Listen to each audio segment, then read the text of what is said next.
النمطية اللي عليها الترشيح. بس انه هو انضاف للشوط حتى لو انضاف لازم في تغيير ترشيحات.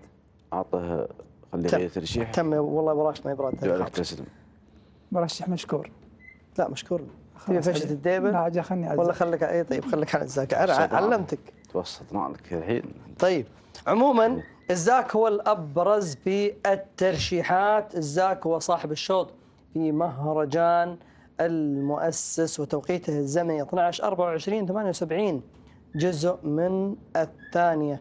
فتهانينا والناموس على هذا الإنجاز، وكذلك بإذن الله يحقق هذا الرمز في هذا المساء بناء على الترشيحات وكذلك التوقعات. صالح الدعبة.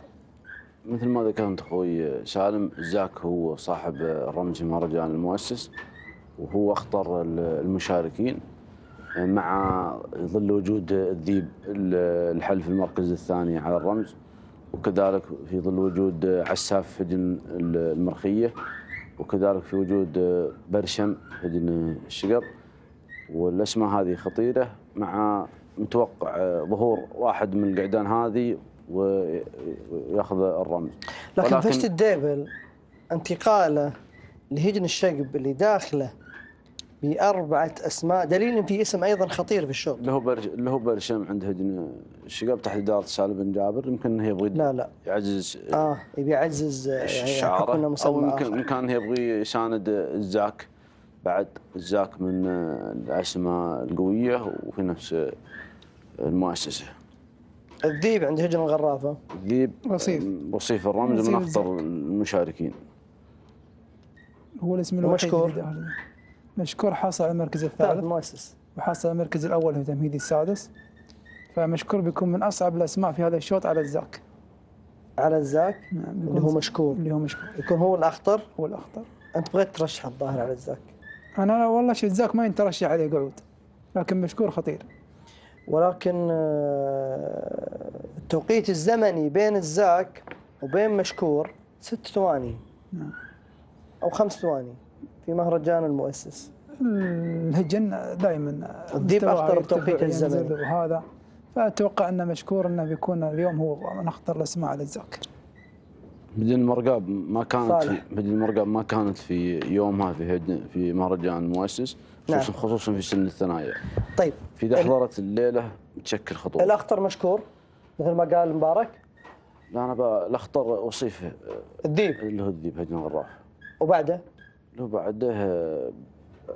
عساف هجن المرخية أو برشم هجن الشقر. لا أبي اسم واحد. الزاك، الذيب، برشم.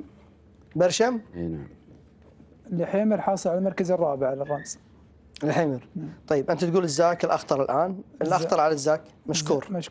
بعد مشكور اللي هو عساف هجن المرخية. عساف هجن المرخية. إذا تؤكد على خطورة عساف في مسار هذا الشوط مع هجن المرخية. سعيد بن محمد بن هادي الجربوعي المري 3 أسماء هي الأخطر على الرمز، أو 4 أسماء: الزاك والذيب وبرشم ومشكور وعساف. إذا 5 أسماء مرشحة لانتزاع الشلفة الذهبية، الخنجر الذهبي عفوا. خلونا ننتقل إلى الشلفة الذهبية، ومع شوط العمانيات شوط لا يقل أهمية عن الأشواط الأخرى.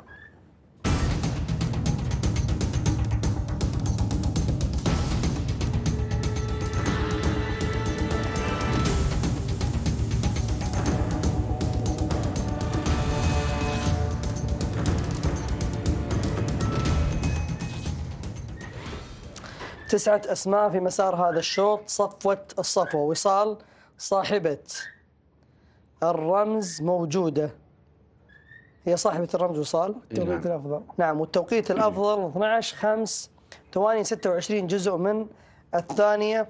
وكذلك هذيب لهجن الشحانية مع محمد بن خالد العطية أتت في المركز الثالث. رشفة مهم موجودة. نعم.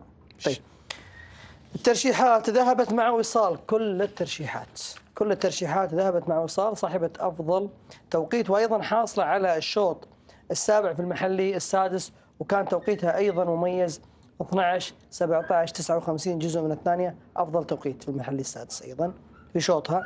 وفي المحلي السابع عفوا، وكذلك أفضل توقيت في مهرجان المؤسس السادس. خطرة صحيح، خطره ورشحنا جميع المحللين، ويمكن إذا كانت إن شاء الله في يومها أتوقع أنها تكون صاحبة اللقب، وإذا كان في يومها فأتوقع الشعلة أو هذيب. الشعلة وش إنجازاتها؟ الشعلة لها سبق في المحليات اللي طافت. الشعلة هي صاحبة أتوقع أنها رمز تصلح هي. المؤسس، رمز مؤسس في شوط بن بناء القبائل القبائل باسم مرارة عند هجن ناصر بن عبد الله المسند. ماخذ الشوط التاسع بعد المحلي السادس. اي نعم، وهي صاحبة الرمز في مهرجان المؤسس في ابناء القبائل. شوف لي توقيتها يا عبد الله ولا تهون. 12 و14 في مهرجان المؤسس. 12/29/68 في الشوط التاسع في المحل السادس. 12/29/68 في المؤسس 12 و14. شكرا يا عبد الله. في المؤسس 12 و14. في المؤسس 12 و14.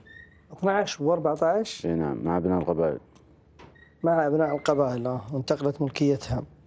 طيب هذيب هذيب حصل على المركز الثالث مهرجان المؤسس الشوط المفتوحة، وهي من أخطر الأسماء اليوم عند هجن محمد بن خالد العطية. على وصال. فأتوقع الهوا اليوم قوي. وصال راح تقوم مقدمة الشوط إذا حصلت ضغط وصال. ايش طبيعة ركبها؟ وصال تقوم مقدمة الشوط وتروح تنفرد، نعم، وتبعد من الحلال. أتوقع إذا حصلت ضغط وصال. نعم، الفرق بينها وبين صاحبة المركز الثاني 7 ثواني. نعم، بدون أوامر. بدون أوامر، نعم. عشان كذا تم ترشيحها بالإجماع. من إنتاج أم الزبار. وهذيب يا صالح هذيب إنتاج أم الزبار. لا هجيب لا وصال من إنتاج أم الزبار. هذيب حلت في المركز الثالث على الرمز. لا طبيعة ركضها تلحق من الخلف. من الخلف هنا. بتكون عليها صعبة وصال ترى. لا، في ظل وجود شعلة وفي كذلك اليرموك أتوقع أنها راح تضغط على. لا، من يقوم مثل مقام وصال في الشوط. اليرموك نعم. اليرموك عند هجن الشحانية والمشاغب. نعم. والظبي. طيب والظبي بيكون في ضغط عليها على وصال. أكيد إنه بيضغطها الوصال علشان ضغط وصال. أتوقع أنه صعب الشوط لأنه هواء قوي وضغط من بداية وش الأخطر؟ اليرموك ولا الظبي؟ صاحبة أفضل توقيت في مهرجان المؤسس الفترة الصباحية. لا الشوط الثالث. الظبي، نعم، الظبي خطير. الظبي مرشحة ترشيح قوي، لكن احنا قلنا الشعلة على آخر إنجاز لها أخذ رمز وسابقة في التمهيدي السادس، كذلك اللي هي مجاديف حاصل على المركز الثالث. بس في اختلاف في عامل التوقيت الزمني 12 و5 و12 و29. اي فرق كبير. بس هذا بس شوط الرمز دائما يختلف، ووصل من اقوى الاسماء، من اقوى الثنايا عند هجن الشعب حتى في قارتها في الشوط. ان قامت ابعدت من الحلال لحقوها تكون مسافه بعيده معهم ونضربوا عليها بيعجزوا من دونها. لكن انا اتكلم في الاجواء اليوم ما تساعد. اتوقع انها ما تساعد. طيب. وصال اذا حصل الضغط. خلونا ننتقل الى ارضيه الميدان ومع الزميل محمد بن بريك. محمد اسعد الله اوقاتك بكل خير. كل الاسماء المرشحه هي حديث الشارع، ولكن نتكلم عن وصال، علامه فارقه في شوطها، شوط العمانيات. حياك الله ابو ثامر، ارحب بك وبضيوفك الكرام في الاستديو ومشاهدين قناه الريان. بالفعل سالم وصال لا يختلف عليها اثنين نظرا لانجازاتها اللي سجلها الحافل بالانجازات للمؤسسه التي تنتمي لها، مؤسسه الشحانيه وكذلك مضمرها. الاشواط المفتوحه سالم، الشوط الاول الابكار في 13 بكره موجوده الان حاضرين ملاك الهجن، لكن ميز رموز هذا المساء قوه الهواء. 5 كيلومترات سالم راح تكون الهجن مواجهه للهواء، اكيد راح ياثر على مستوى الهجن في هذا المساء، راح ياثر على التوقيت، راح ياثر على كل شيء. الهواء عندك من لوحه الاثنين والثلاثه والاربعه والخمسه والسته، يعني الانطلاقه من 8 و7. بعد ما تصل الهجن الى كيلو 7 راح تكون مواجهه للهواء. عندك ال6 كيلو وال5 وال4 وال3 وال2. الهواء قوي جدا سالم مثل ما نشوف جميع الحاضرين. يمكن ما حد كاشخ سالم الا محدثكم.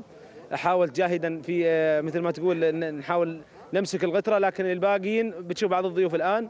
نتمنى ان شاء الله التوفيق للجميع. خلونا ناخذ احد الناشطين دائما واللي ياخذ اراء الجمهور والترشيحات. مصبح المعمري انت دائما في الميدان ومن ليله البارحه في العزب، ايش رشحوا لهذا الشوط؟ مرحبا ومساء. في البدايه نرحب بك ونرحب بمتابعين قناه الريان ونمسي على ابو ثامر وضيوفه الكرام. نعم. الليلة كل أنظار يطول عمرك متوجهة إلى هجن الشقب. هجن الشقب. نعم. مع الاسم؟ الاسم يطول عمرك اللي هي زلزلة. نعم. نعم. إنجازاتها؟ إنجازاتها يطول عمرك، هي صاحبة الرمز على ما أعتقد. نعم. نعم، في مهرجان المؤسس، ولكن أيضا في اسم ثاني. نعم، في اسم ثاني يطول عمرك لهجن الغرافة. تضمير سعيد الزاهي. يعني الرمز ما بين هجن مؤسسة الشقب ومؤسسة الغرافة توقع. نعم صحيح، نعم، اللي هي باسم بلشة. نعم. وكذلك رقم صعب. والجمهور ايش قالوا؟ الجمهور يطول عمرك راح شوف، البعض راح عند بلشة والبعض راح عند زلزلة. زين. والهواء توقعاتك 5 كيلو الهواء مواجه للهجن؟ والله أنا في نظري وعلى حسب ما يقال الليلة هني تدل على خبرة المضمر كيف يتعامل في هذا الظروف. أشكرك جزيل الشكر، وهذا بالفعل أتفق معك تماما. الليلة المضمر المتمكن راح تثبت هجن. نعم صحيح. نعم. أما بالنسبة للشوط الثاني كل أنظار متوجهة إلى زاك المملوك لهجن الشقب، إدارة التضمير سعيد عبد الهادي. بيض الله وجهك وشكرا لك يا مصبح وفالك التوفيق. وذكرت نقطة مهمة، سعيد بن محمد الدهن حياك، مشارك في التضمير في الشوط المفتوح. ابو محمد سعداء بوجودك وفالك ان شاء الله التوفيق. مرحبا، حياك الله وبركاته. نعم. كم مطيه مشاركين بها في الشوط المفتوح؟ ناقة واحدة وقعود. وقعود في الشوط المفتوح القعدة. نعم. ايش اسم الناقة لو تعطينا اسم الناقة؟ اسمها قمة. نعم. انجازات قمة؟ صيدها 4 سيارات وعندها أكثر من شغل. أول مرة تشارك في الرمز؟ ثاني مرة. ثاني مرة. وين جات في المشاركة السابقة؟ دور اللي طاف ركضناها كانت مستعدة للشوط. في شوط الرمز ركضت؟ صحيح. ما كانت مستعدة؟ كلا. توقع الليلة إن شاء الله يكون أدائها مغاير؟ بإذن الله اليوم تدخل في الترشيحات. بإذن الله. أبرز المرشحات في الشوط معكم؟ أبرز المرشحات مطايا الشقب. هجن الشقب، زلزلة واختها. صحيح. نعم. وفي القعدان؟ في القعدان بعد هو هجن الشقب. هجن الشقب المرشحة في الشوطين؟ نعم صحيح. كيف بيكون السيناريو في ظل هذا الهواء؟ بيخدم الشوط، يكون فيه هجن. حتى الهجن اللي بتخدم راح تكون يعني بتستنزف بسرعة لأن الهواء في وجهها بتتعب. صحيح، بس بتخدم لأن أول كيلوين بتخدم فيه الهجن. نعم. سعيد بن محمد الدهن بيض الله وجهك وفالك التوفيق والناموس إن شاء الله. فانا فالك ابو ريك وبيض الله وجهك. نعم. إذا سالم راح نشوف خدمة هجن مثل ما ذكروا الأخوان، ولكن نتوقع سالم في ظل الظروف اللي نمر بها في هذا اليوم راح تتم تساقط الأوراق اللي راح تخدم بسرعة، وراح ينكشف أوراق الشوط من آخر 3 كيلومترات إلى كيلوين. هذا ما نتوقعه والعلم عند الله. إليك الكلمة سالم ولضيوفك الكرام. شكرا يا محمد، وكذلك الشكر أيضا موصول لضيوفك الكرام. الله يعطيك العافية يا أبو بريك. وننتقل إلى الشوط الأخير، شوط الثنايا القعدان العمانيات، وقائما بأسماء الهجن المشاركة.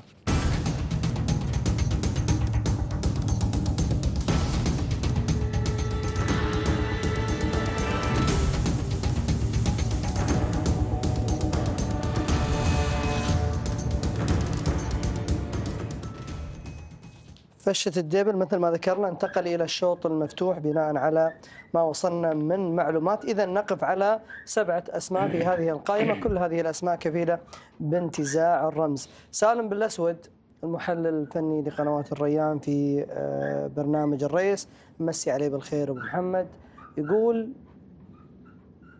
عجة خطيرة على السيف. كلام صحيح. وصيفة السيف العام الماضي، وصيفة السيف السنة هذه، لجنة المسند تحت إدارة راشد بن بطيط سابي. أنا أقول أبو محمد أبو راشد وصيفة السيف وخطيرة. خطيرة نعم. من هي عنده يعني شعار المسند؟ شعار المسند نعم. شعار المسند شعار خطير، وكذلك المضمر أيضا مضمر خطير. إذن نقف على 7 أسماء. ترشيحات ذهبت مع ترشيح مع السالمي، وصيف الرمز في مهرجان المؤسس، وكذلك رمز صاحب الرمز في مهرجان المؤسس. الحاصل على رمز إنتاج، رمز الإنتاج أبناء القبائل، رمز الإنتاج أبناء القبائل، وعليه ترشيحين مبارك الشواني، فهد المهندي، صالح الدعبة وراشد السعدي راحوا مع هجام. شو علوم هجام؟ هجام صاحب رمز العام الماضي بجذاع الجذاع، عفوا الجذاع. اي نعم. وكانت في مهرجان المؤسس ما كان جاهز الرمز، اشترك في الاشواط اللي بعد الرموز، ما سدله في الرمز اللي هو هجام. ما اخذ الشوط السادس هو في مهرجان المؤسس. اي نعم. الشوط الاول فتره الصباحيه، بعير محافل. الشوط السادس فتره الصباحيه. نعم بعير محافل. واتوقع انه الليله انه بيكون صاحب الرمز اللي هو هجام. ماخذ المحلي الشوط الثامن في المحلي السادس. اي نعم. اتوقع تيمه كان في الاربعينات 9 كم توقيته الزمني؟ 12 37 37. جزء واحد من الثانية، والله توقيته قوي. عندك ضاوي هجن الشحانية تحت إدارة محمد بن خالد. أيه. هذا من أصعب القعدان. اللي هو ضاوي اللي عنده مشاغب. اي نعم. شفنا حلاله اليوم 7 نقاط من واقع 8. هذا مسجل افضل توقيت فتره الصباحيه عصا في بطانه، اتوقع جايب 12/29. وجوده في الشوط هذا صعب. صعب. اي نعم. هو الاخطر على هجام. هو اللي اخطر على هجام وعلى رمز، لان رمز عندك بس يعني الغريب انتم اتفقتوا على وصال واتفقتوا على الزاك، ليش ما اتفقتوا على رمز؟ انا بقول لك هجام صاحب رمز. طيب. ورمز صاحب رمز في مهرجان المؤسس. السالمي وصيف رمز، يعني القعدان كلها متقاربه. الحاصل صاحب رمز. ولا بس على فكره رمز يعني كان الفرق بينه وبين السالمي قرابه ال10 ثواني. نعم. قرابه 9 ثواني. اي بس هجام ما كان موجود في الشوط، ضاوي ما كان موجود، الحاصل ما كان موجود، الحين تغيرت الموازين. الحسبه. اي نعم. اذا هو الشوط المعقد نقدر نقول. اي وفي حلال تو مثل ما شفنا حلال محمد بن خالد اليوم الصباح حصل على 7 نقاط من اصل 8، واليوم نشوف ضاوي مشارك في هذا الرمز مع السالمي. انا اتوقع اليوم السالمي هو اخطر المشاركين في هذا الشوط. اللي هو السالمي اللي جاب وصيف الرمز. السالمي هو اخطر على اداء هجن محمد بن خالد العطيه. هو اخطر المشاركين في القائمه ابو حمد. اي نعم. لكن احنا رحنا مع الحاصل. ليش مع الحاصل؟ بقول لك ليش مع الحاصل. اول شيء احنا من جماهير المطيه اللي تنتقل من الشعب الى هجن الشيوخ، وثاني شيء هذا منتقل من اشواط. نتكلم عن عاطفه الان. من اشواط الانتاج منتقل. لا نتكلم عن عاطفه. ترى تيمه افضل من تيمه رمز في مهرجان المؤسس. اللي هو الحاصل. نعم. لكن تقول الاخطر السالمي حصل على وصيف رمز. اذا ما هو بالاخطر من وجهه نظرك انت، الاخطر عندك الحاصل. بس الحاصل ما خاض الاشواط المفتوحه، اول دخول له في الاشواط المفتوحه في الرموز المفتوحه اليوم. طيب ليش ما رشحت السالمي؟ لان الحاصل ان شاء الله انه بيسبقه. يعني هو الاخطر. المعادله هي. لا انا اقول لك على انه السالمي جاي ثاني على رمز. صحيح. وهو اسمه خطر على رمز، هو صاحب طيب. الرمز. الان الاخطر رمز ولا السالمي؟ لا السالمي. ايش معنى؟ رمز ولا السالمي؟ اي في فرق في التوقيت الزمني تقريبا 9 ثواني ابو حمد. اي بس هذاك مهرجان والحين مهرجان 10 ثواني تغير وفيها لو كل مطيه بتاخذ رمز بتحافظ على رمزها ما كان عرف رشح. هذا رشحت وصار هي صاحبه الرمز. وصار فارقه في الحلال. رشحت الزاك. وكذلك الزاك، وقلت لك خطير عليه مشكور، لكن الزاك هو صاحب الرمز. الاقوى. اصحاب الرمز رشحتهم. لكن انا رشحت اسمها حتى نسيت اسمها. اسمها هي اللي هي الصايله وزلزال صاحبه الرمز. صحيح. لكن عموما يعني احنا نقول توقعات وترشيحات لا اكثر ولا اقل. ابو حمد يشوف السالمي وهو الاخطر على الشوط ويروح مع الحاصل، كذلك صالح الدعبه يشوف ضاوي خطير على الشوط ويروح مع هجام. انا ما عرفت المعادله هذه الى الان. انتم تشوفون هذا الاخطر ما في معادله. اسواق الهجن ما في معادله. لا في حظ قبله وتوفيق. لا معليش خليني اقول، انا اقول لك والله هذا الاسم هو الاخطر وروح مع اسم ثاني. انا بقول لك يا انا ترشيح واحد اذا انت تبغي مثلا انا ترشيحي هو الاخطر على الشوط. اذا يفترض هو الاقوى، لكن هذا خطر عليه. هو الاقوى وهذا خطر. اذا بنرشح على الدرجه الاولى بنروح امهات الرموز اللي موجوده في الشوط. عندك هجام صاحب رمز صاحب رمز، الحاصل منتقل ملكيته من ابناء القبائل للاشواط المفتوحه والمشاركه في شوط رمز. اذا الدرجه الثانيه بنرجع لوصيف الرمز اللي هو السالمي. عندك ضاوي صاحب افضل توقيت. حاصل على 12 و18 ثانيه 46 جزء. طيب عندك ضاوي حاصل على 12.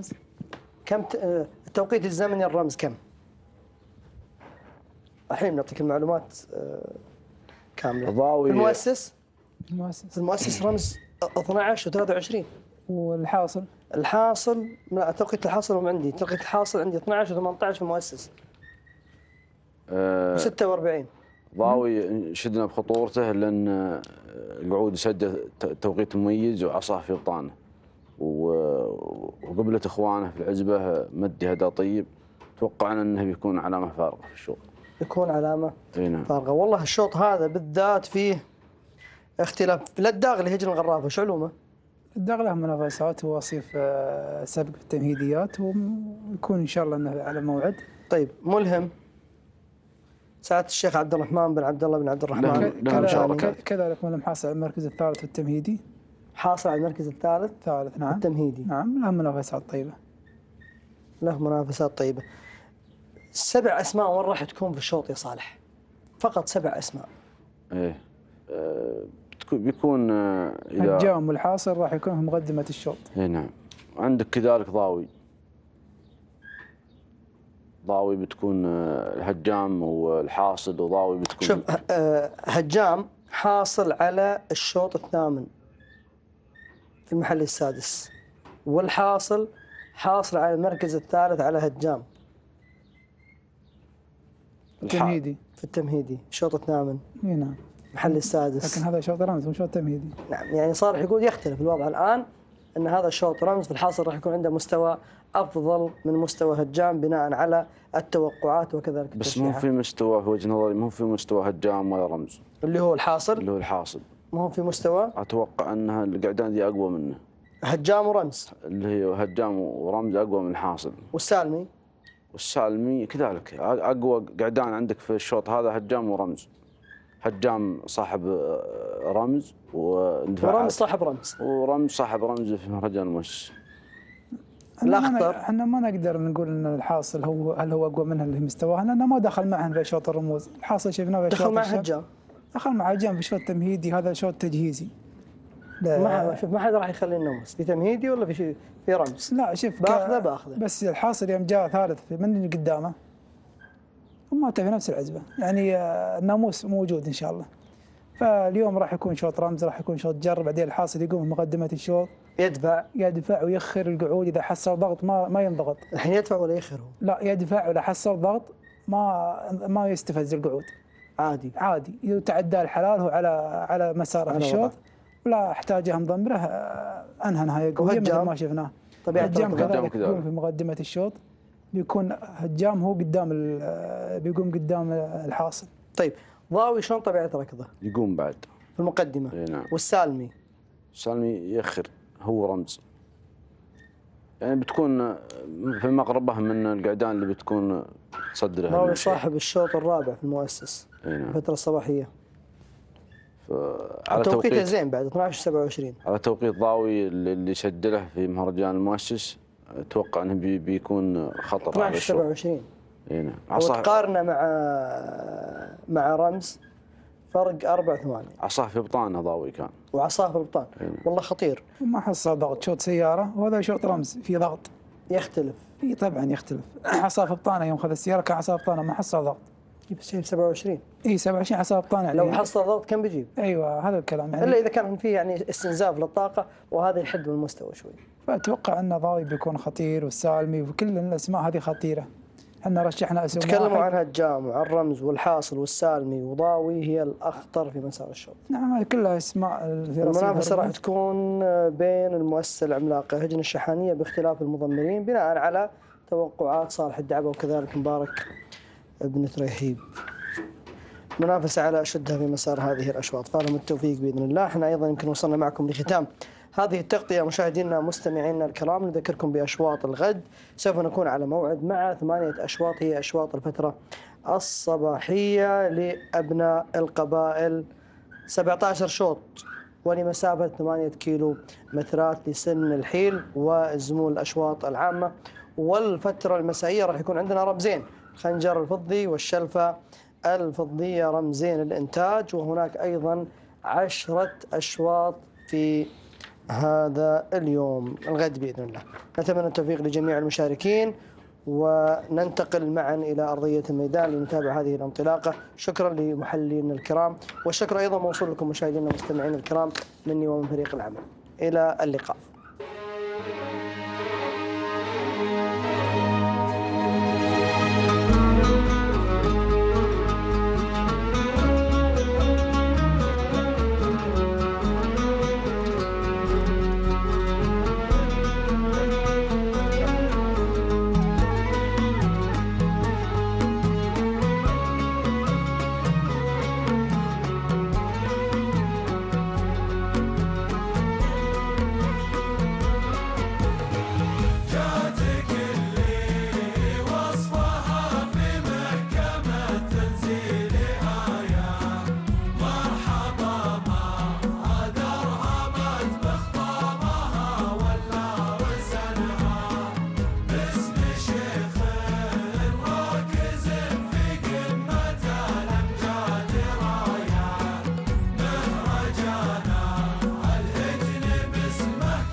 بسم الله الرحمن الرحيم. مشاهدينا الأعزاء أيها الحفل الكريم، السلام عليكم ورحمة الله تعالى وبركاته، وأسعد الله مساءكم بكل خير.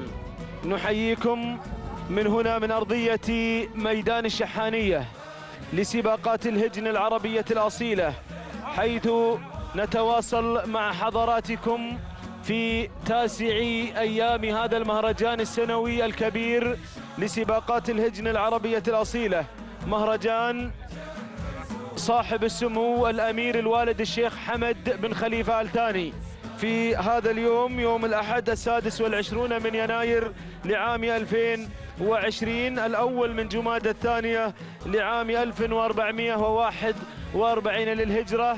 برنامجنا المسائي لهذه الليلة، ليلة الثنايا، هو عبارة عن 8 أشواط وتستهل بالأربعة رموز الذهبية. الشوط الأول الرئيسي شوط الشلفة الذهبية، شوط الشلفة الذهبية يستعد مشاهدينا الأعزاء والحفل الكريم للانطلاق. وهناك أيضا شوط الخنجر للثنايا القعدان المفتوح، وشوط شلفة وخنجر للذلل العمانيات البكار والقعدان. نتمنى التوفيق للجميع. مسافات هذا اليوم هي 8 كيلومترات، وهذا هو الشوط الأول الرئيسي. يستعد مشاهدينا الأعزاء في هذا النقل الحي وهذا النقل المباشر عبر قناة الريان الفضائية وقنوات الدوري والكاس. وبسم الله وعلى بركة الله يعطى هذا الشوط إشارة البدء والانطلاق. بسم الله نبدأ وعليه نتوكل، ومنه سبحانه وتعالى نطلب التوفيق والسداد والنجاح. تنطلق الشلفة وينطلق شوط الشلفة، الشوط المفتوح، أقوى أشواط الثنايا البكار في هذا المساء. إضافة إلى الشلفة هناك جائزة نقدية قيمة 500,000 ريال رصدت إضافة إلى الشلفة هدية ومكرمة للفائزة بالمركز الأول من هذه الشعارات الحاضرات المتواجدات الطامحات للشلفة في مهرجان غالي على أبناء الخليج، على ملاك الهجن، مهرجان حضرة صاحب السمو الأمير الوالد حفظه الله ورعاه وأبقاه وأعطاه وأمد في عمره وأعطاه الصحة والعافية. وينطلق هذا المهرجان بالتوجيهات السامية والدعم السخي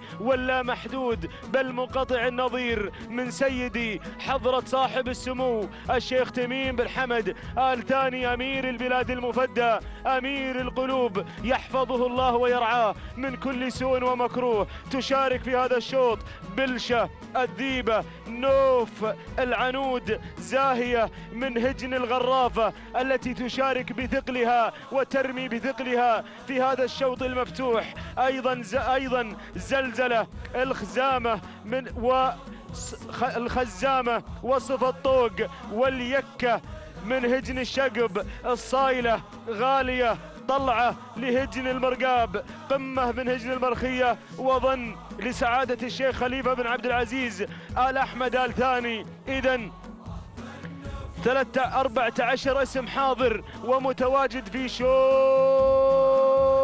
الشلفة، الشوط المفتوح. الغرافة تسيطر على المركزين الأولين، المقدمة مع الذيبة مع الذيبة مع الذيبة مع الذيبة، ذيبة الغرافة بقيادة المضمر الجنرال سعيد بن راشد الزعبي. ننتقل إلى المركز الثاني، وصلة العنود لهجن الغرافة مع المضمر المدهش سالم بن عامر المدهوشي. بينما دور المركز الثالث تصل بلشة على المركز الثالث أيضا لهجن الغرافة التابعة لسعادة الشيخ حمد بن جاسم بن فيصل آل ثاني. مع المركز الثالث المضمر سعيد بن راشد الزعبي الجنرال في هذا المحك الحقيقي. ننتقل إلى المركز الرابع، ومن تتقدم تصل ظن على المركز الرابع لسعادة الشيخ خليفة بن عبد العزيز بن جاسم آل أحمد آل ثاني مع المركز الرابع. بينما دور المركز الخامس وصلة نوف. مرحبا بنوف، مرحبا بنوف، مرحبا بالشعار الغرفاوي المميز، الشعار الكبير، من يرمي بثقله. 5 أسماء حاضرات مميزات هدفا وطمعا في اختطاف الشلفة الغالية، شلفة مهرجان سمو الأمير الوالد. لمن من هذه المؤسسات من سعيد الحظ من هذه الشعارات الذي سينتزع شرف شلف الثنايا في الشوط المفتوح في مهرجان سمو الأمير الوالد؟ مرحبا بشعار الميهولة، بشعار هجن الشقب. يصل في هذه اللحظات شعار كلتم، شعار رشيدة، شعار مبلش، شعار الزاك. يصل على المركز الخامس التابع والمملوك لسعادة الشيخ جوعان بن حمد آل ثاني. هذه هجن الشقب تصل بثقلها، ترمي بشباكها في شوط الشلفة، في شوط الشلفة. زلزلة أخذت تزلزل الميدان، تهزهز أركانه، تهز كيانه بهذا التقدم. زلزلة حاضرة، زلزلة قادمة لهجن الشقب مع المضمن الهادي، مع سعيد بن عبد الهادي الشهواني حاضر مع زلزلة على المركز الرابع. بينما المركز الخامس تصل وتتقدم.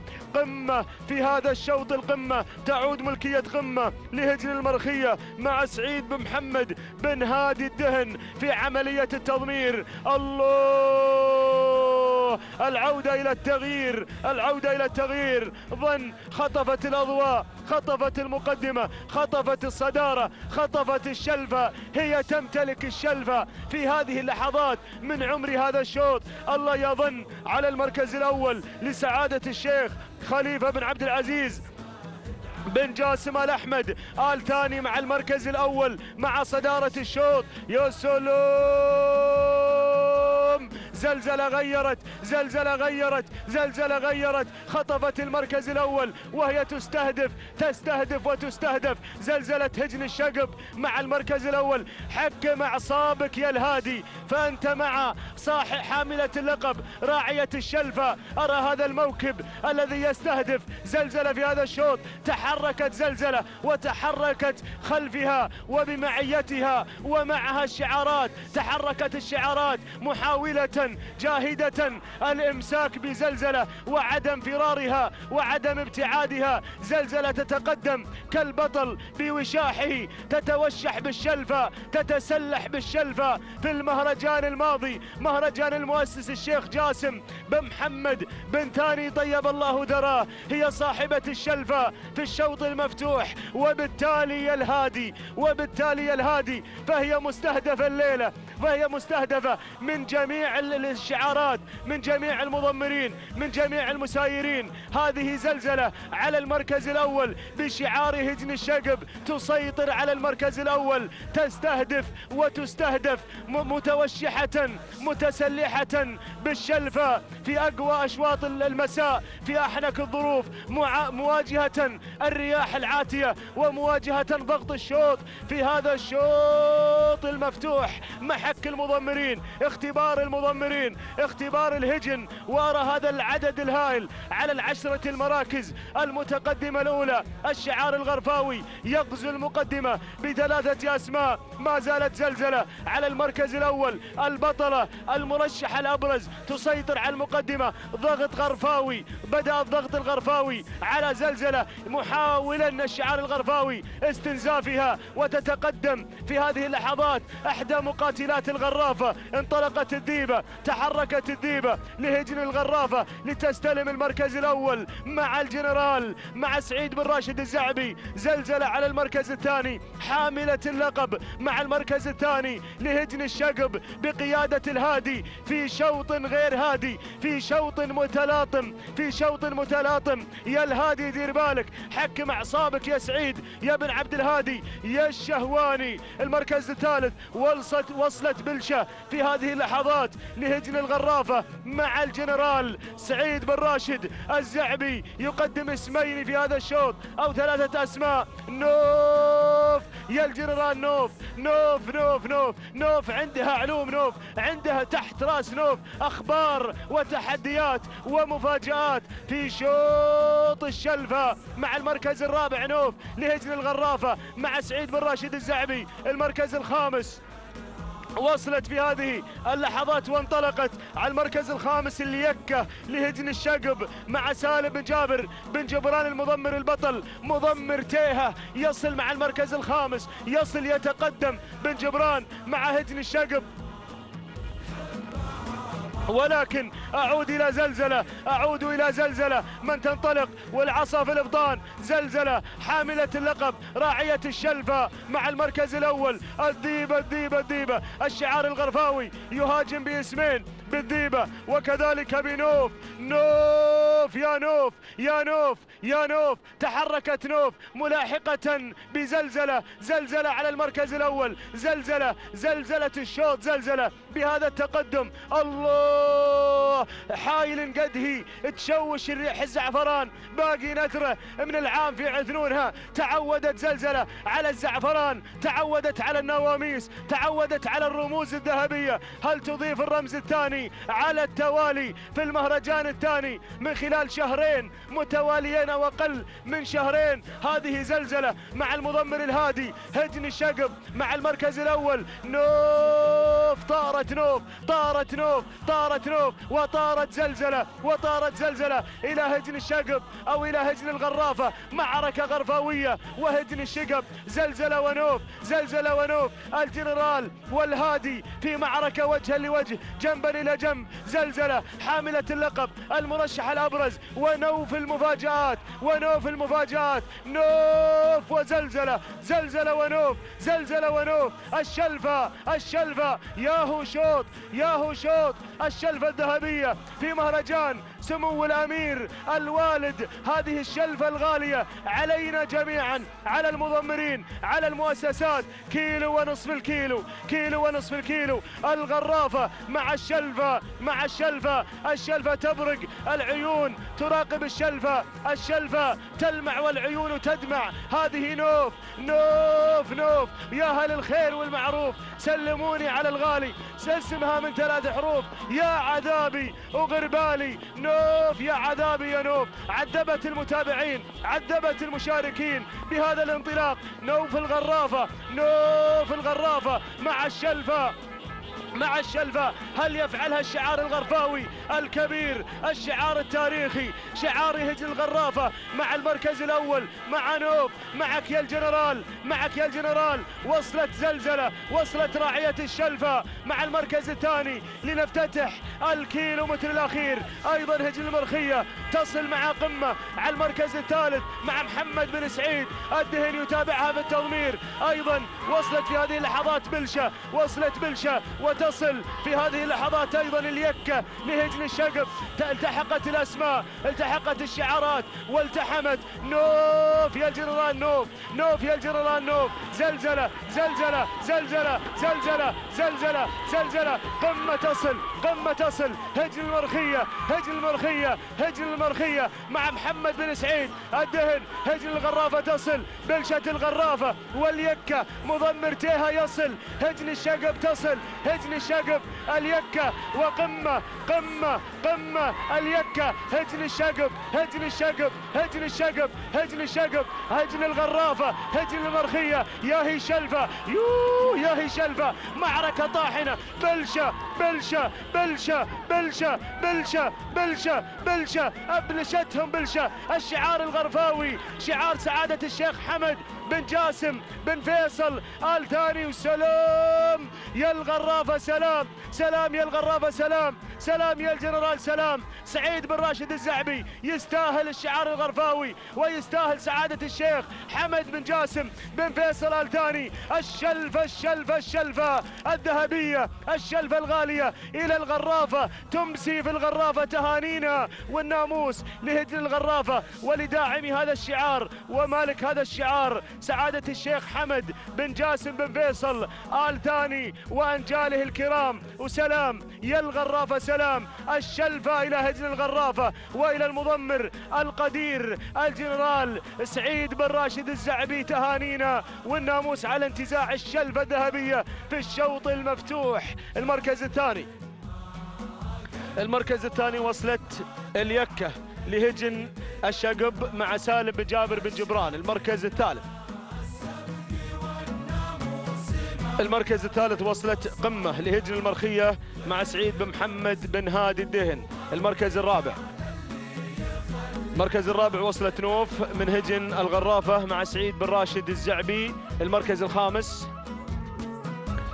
الخامس وصلت فيه زلزلة لهجن الشقب مع المضمر سعيد بن عبد الهادي الشهواني، وهذا هو توقيت نوف التي وصلت إلى خط النهاية منتزعة الشلفة الذهبية ومهدية هذا الناموس إلى هجن الغرافة وإلى سعادة الشيخ حمد بن جاسم بن فيصل آل ثاني. 12 دقيقة 22 ثانية 42 جزء من الثانية تهانينا والناموس لهجن الغرافة. وسلام يا بلشة سلام. تهانينا أيضا للمضمر الجنرال سعيد بن راشد الزعبي. المركز الثاني ليكة قطعت المسافة في 12 دقيقة 23 ثانية 75 جزء من الثانية تهانينا والناموس لهجن الشقب ولمالك هجن الشقب سعادة الشيخ جوعان بن حمد آل ثاني وللمضمر البطل سالم بن جابر بن جبران من قاد اليكة للمركز الثاني وصيفة الشلفة. المركز الثالث قمة من هجن المرخية تهانينا والناموس قطعت المسافة في 12 دقيقة 24 ثانية 47 جزء من الثانية تهانينا والناموس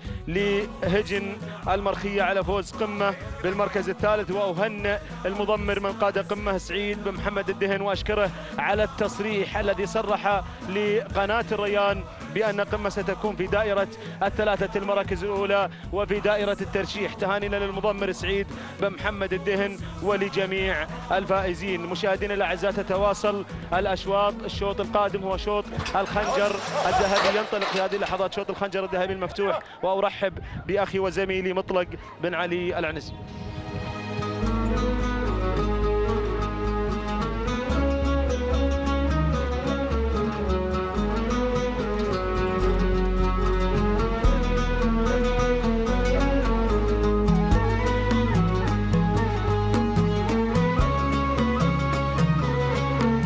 بسم الله الرحمن الرحيم. أيها الإخوة المتابعون مشاهدينا الكرام في كل مكان، أسعد الله مساءكم جميعا بكل خير. أحييكم متابعينا مشاهدينا الكرام في هذا المساء أجمل وأطيب التحايا في هذا اليوم الخاص والأشواط الرئيسية لسن الثنايا وهجن أصحاب السمو الشيوخ والسعادة. انطلقنا وعلى بركة الله توكلنا في هذا المساء في هذا المهرجان الكبير، مهرجان سباقات الهجن العربية الأصيلة على سيف حضرة صاحب السمو الأمير الوالد الشيخ حمد بن خليفة آل ثاني يحفظه الله ويرعاه.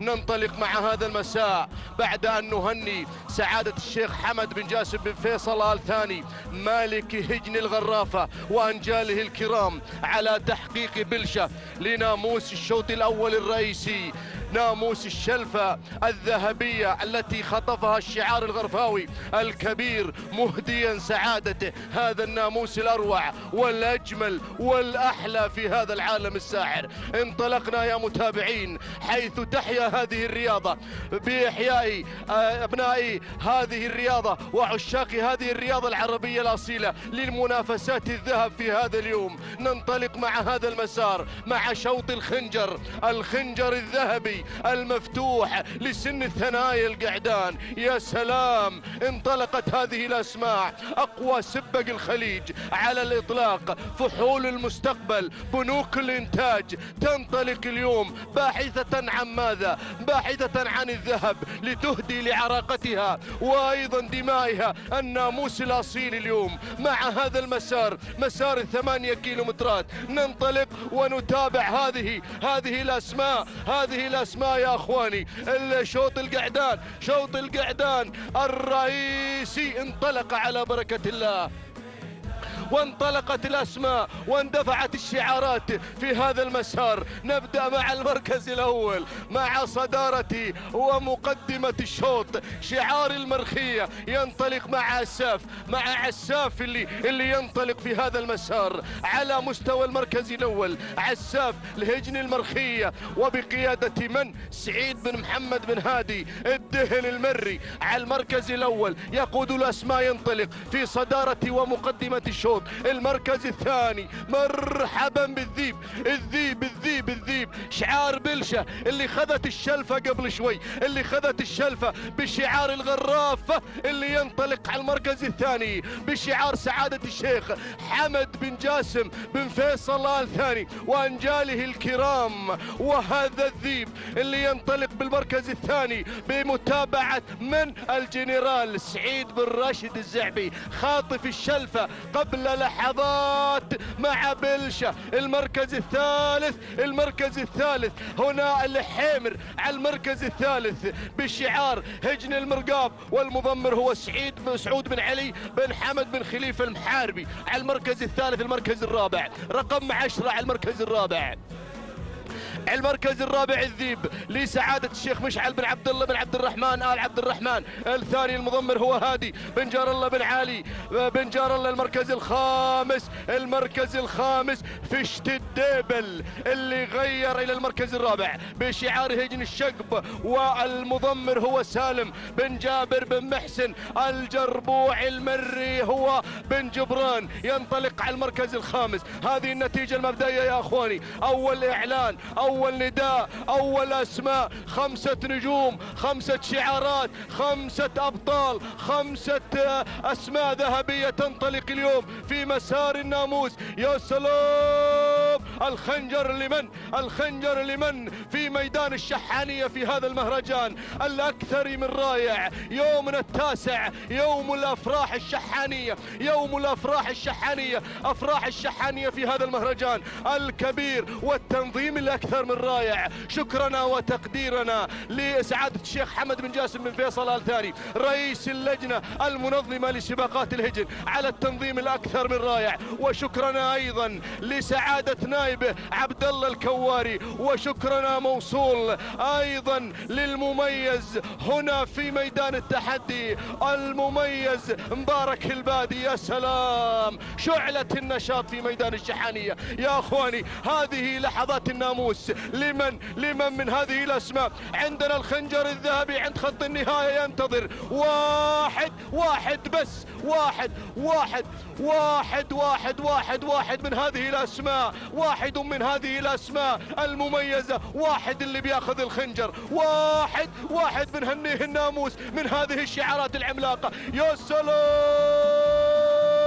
يا سلام، المركز الأول، شوف المسافة يا أخواني بين المركز الأول وبين المركز الثالث. يا سلام، عساف المرخية على المركز الأول، مرتاح في المقدمة، عساف مرتاح مطمئن عساف، لكن الجنرال طماع شوي، الجنرال سعيد بن راشد الزعبي طماع شوي اليوم، خذ الشلفة ويبغي الخنجر. والله العظيم ان سواها الزعبي اليوم خطير بالفعل، هو خطير، خطف الشلفة الذهبية. وهل سيحقق ناموسا آخر لهذا الشعار لسعادة الشيخ حمد بن جاسم بن فيصل آل ثاني اللي يتابع على الهواء مباشرة الآن؟ بو عبد الله، نهنيك الناموس على هذا الانتصار على الهواء مباشرة، ونهني أنجالك الكرام عشاق هذه الرياضة وعشاق الغرافة تحديدا. يا سلام. إذن المركز الثاني الذيب لهجن الغرافة، المتابع هو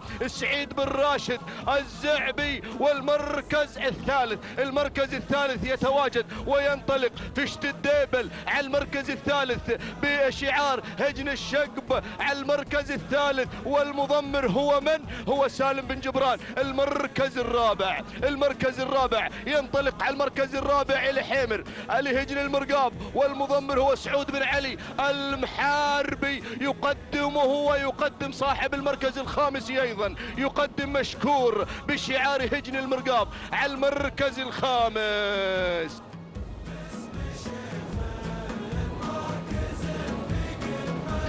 هذه النتيجة متابعينا مشاهدينا الكرام، نداؤنا الثاني، ولكن هناك أسماء عملاقة في هذا الشوط أراها تقترب رويدا رويدا إلى الخنجر، إلى الخنجر، إلى الخنجر الذهبي، إلى الخنجر الذهبي. وش مع الخنجر يا أخواني؟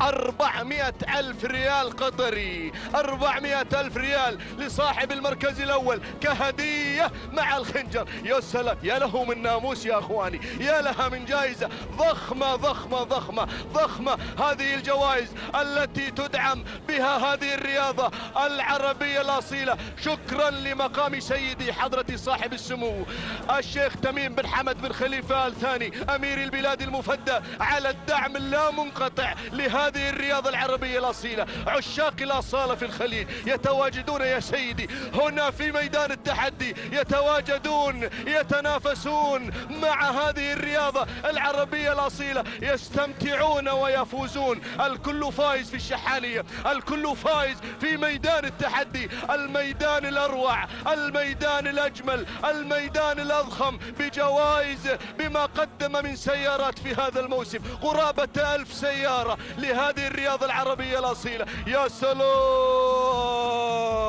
خلونا مع الشوط شوي، خلونا مع الشوط. المرخية يبدو ان المرخية اليوم مسيطرة، يبدو ان المرخية لها نصيب الأسد في هذا الشوط محمد. يبدو انها في هذا المسار تنطلق في مسار الناموس مع عساف، اسم خطير وأداء أخطر في هذا الشوط، يبحث عن تحقيق الناموس. هذا الشعار يبحث عن ماذا؟ يبحث عن ماذا الشعار المرخية؟ عن ماذا؟ عن الناموس، عن الناموس الأروع، عن الناموس الأحلى، عن الناموس الأجمل. يا سلام، يا سلام. المرخية انطلقت بشعارها المميز ومع المضمر سعيد بن محمد بن هادي الجربوعي المري اللي يضمر عساف، يضمر عساف، يضمر عساف. الذيب، الذيب، الذيب، الذيب، الذيب، الذيب. إن لم تكن ذيبا يا سعيد يا بن راشد أكلتك الذئاب اليوم. كن ذيبا يا سعيد يا بن راشد، يا الجنرال، يا من قدمت بلشة في شوطنا الماضي وخطفت الشلفة الذهبية. هل سيفعلها سعيد بن راشد؟ الله أعلم، الله أعلم. المركز الثالث،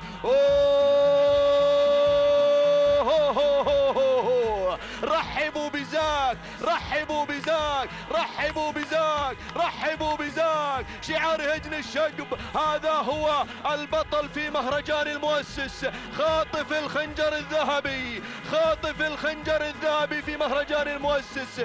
يا سلام،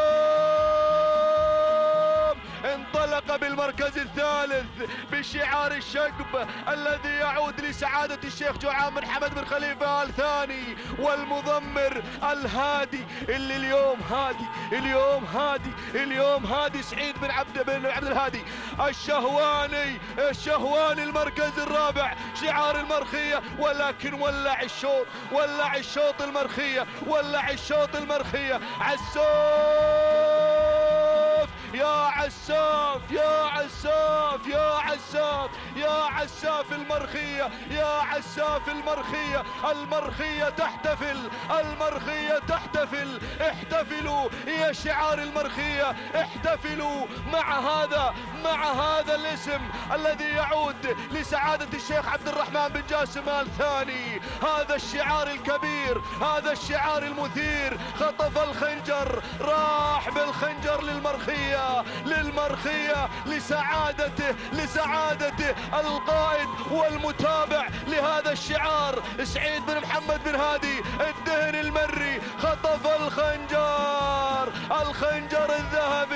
الخنجر الذهبي مع هذا الشعار، حققه وفاز فيه الخنجر المفتوح إلى المرخية وعشاق المرخية ومن يتابع ويحب هذا الشعار، شعار المرخية، شعار سعادة الشيخ عبد الرحمن بن جاسم آل ثاني. يا سلام، قف يا خط النهاية، قف يا خط النهاية، احتفل بعساف المرخية يخطف الخنجر الذهبي وال400,000 ريال قطري كهدية لعساف ولمالك عساف ولمضمر عساف. الله، تهانينا والناموس لهجن المرخية ولسعادة الشيخ عبد الرحمن بن جاسم آل ثاني وللمضمر سعيد الدهن، تهانينا والناموس. خطف الخنجر الذهبي. المركز الثاني الذيب الهجن الغراف. المركز الثالث مشكور الهجن المرقاب. المركز الرابع الزاك لهجن الشقب. المركز الخامس وصل برشم لهجن الشقب.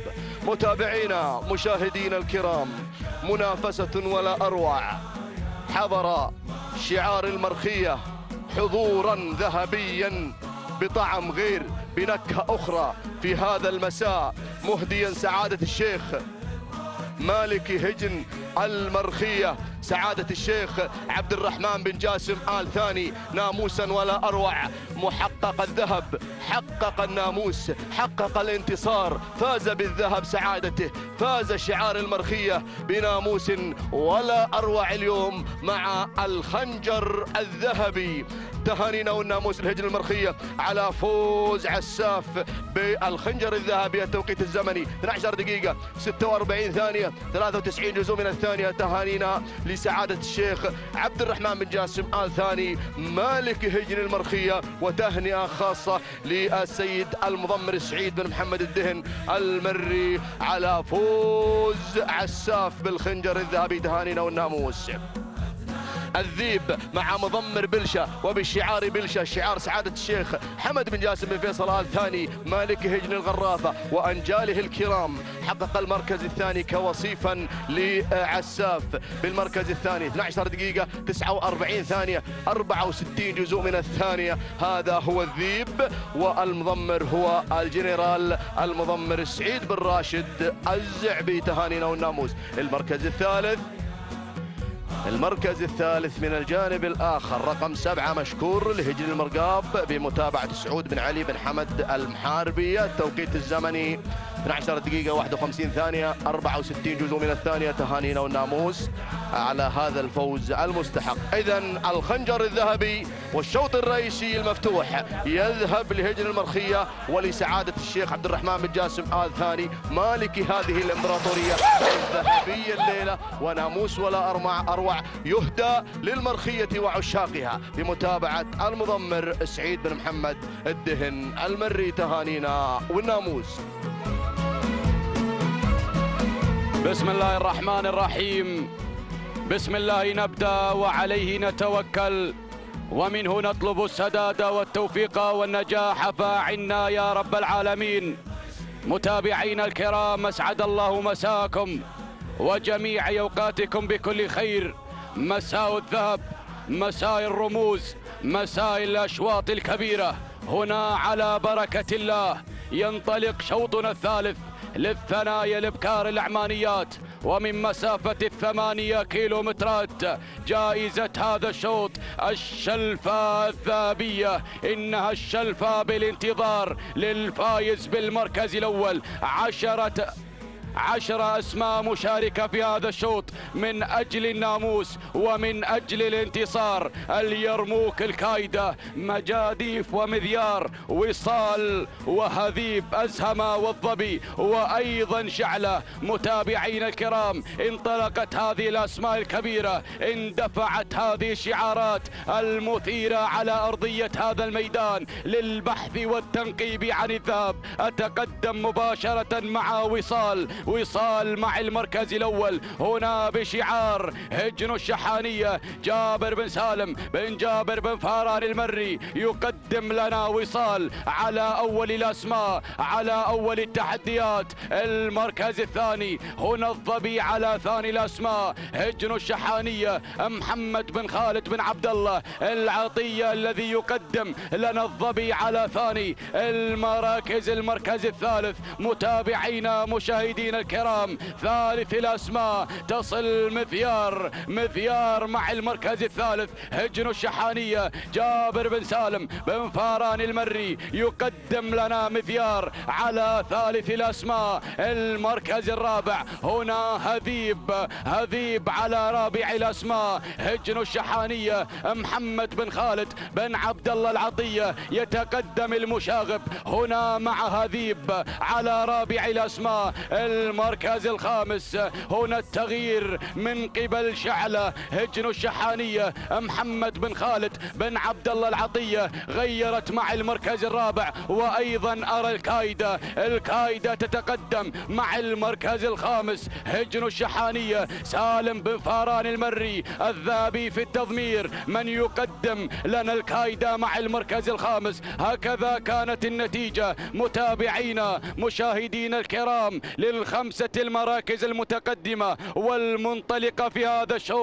الشوط الغالي، شوط الشلفة الذهبية، شوط العمانيات الثنايا. إذا متابعينا الكرام، أعود مع المركز الأول، أعود مع البداية، أعود مع وصال مع المركز الأول هنا بشعار هجن الشحانية. جابر بن سالم بن جابر بن فاران يقدم لنا وصال هنا الشبل في عملية التضمير من يتقدم مع هذا الاسم الكبير، مع هذا الاسم التاريخي، من يقدم لنا وصال على أول الأسماء. المركز الثاني هنا تتقدم على ثاني الأسماء وثاني التحديات الظبي مع المركز الثاني، هجن الشحانية محمد بن خالد بن عبد الله العطية يقدم لنا الظبي مع المركز الثاني. المركز الثالث هنا شعلة وصلت مع المركز الثالث، هجن الشحانية محمد بن خالد بن عبد الله العطية يقدم لنا شعلة على ثالث الأسماء، على ثالث التحديات. المشاغب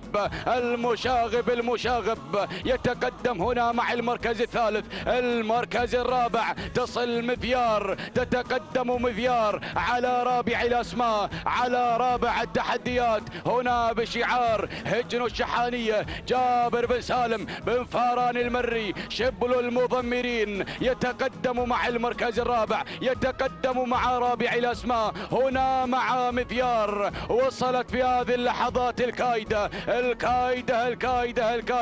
تغير من المركز الخامس إلى المركز الرابع بشعار هجن الشحانية. سالم بن فاران المري، سالم الذهبي، سالم الرموز، سالم الإنجازات يتقدم هنا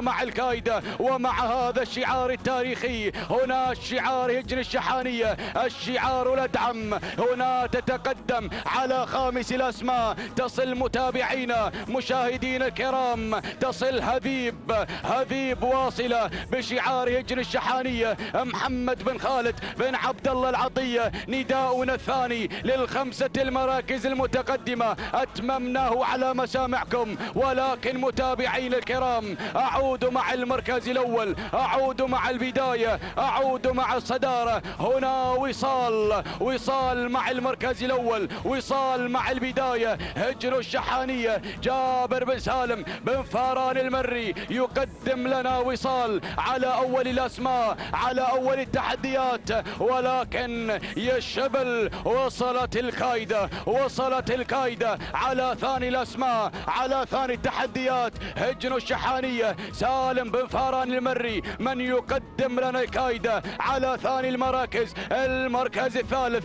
تصل في هذه اللحظات، تصل هذيب مع المركز الثالث بشعار هجن الشحانية. محمد بن خالد بن عبد الله العطية المشاغب في التضمير يقدم لنا هذيب على ثالث الأسماء. المركز الرابع تصل شعلة مع المركز الرابع هجن الشحانية. محمد بن خالد بن عبد الله العطية يقدم لنا شعلة في هذه اللحظات مع المركز الرابع. المركز الخامس هنا مجاديف مع المركز الخامس بشعار هجن الشحانية. سالم بن فاران المري يقدم لنا مجاديف في هذه اللحظات مع المركز الخامس. ولكن متابعينا مشاهدينا مستمعينا الكرام أعود مع وصال لا زالت مسيطرة مع المركز الأول، متحكمة بزمام هذه الأمور، تتقدم بشعار هجن الشحانية.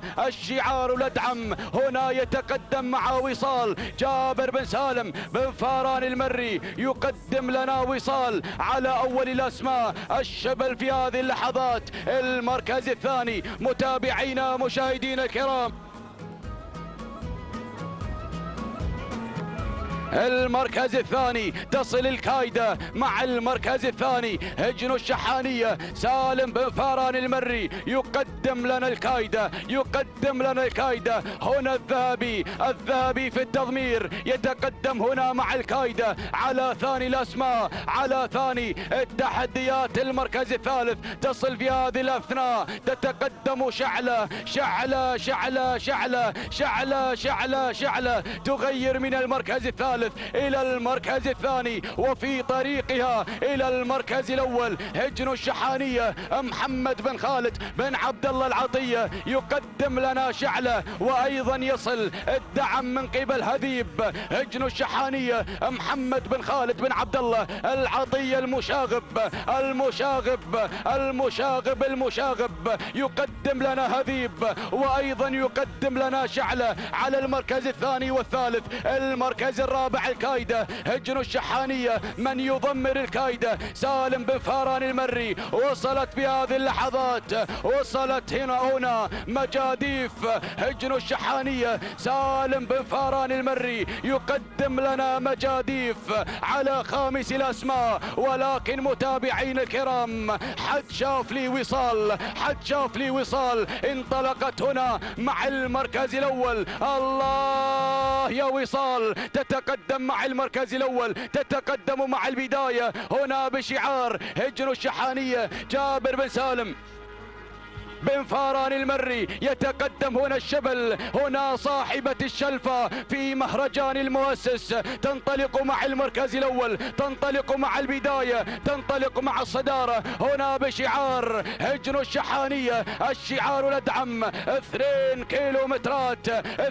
كيلومترات ما تبقى عن الشلفة، ما تبقى عن الذهب، ما تبقى عن الذهب يا الذهبي. المركز الثاني وصلت هنا شعلة مع المركز الثاني هجن الشحانية. محمد بن خالد بن عبد الله العطية المشاغب في التضمير يقدم لنا شعلة على ثاني الأسماء.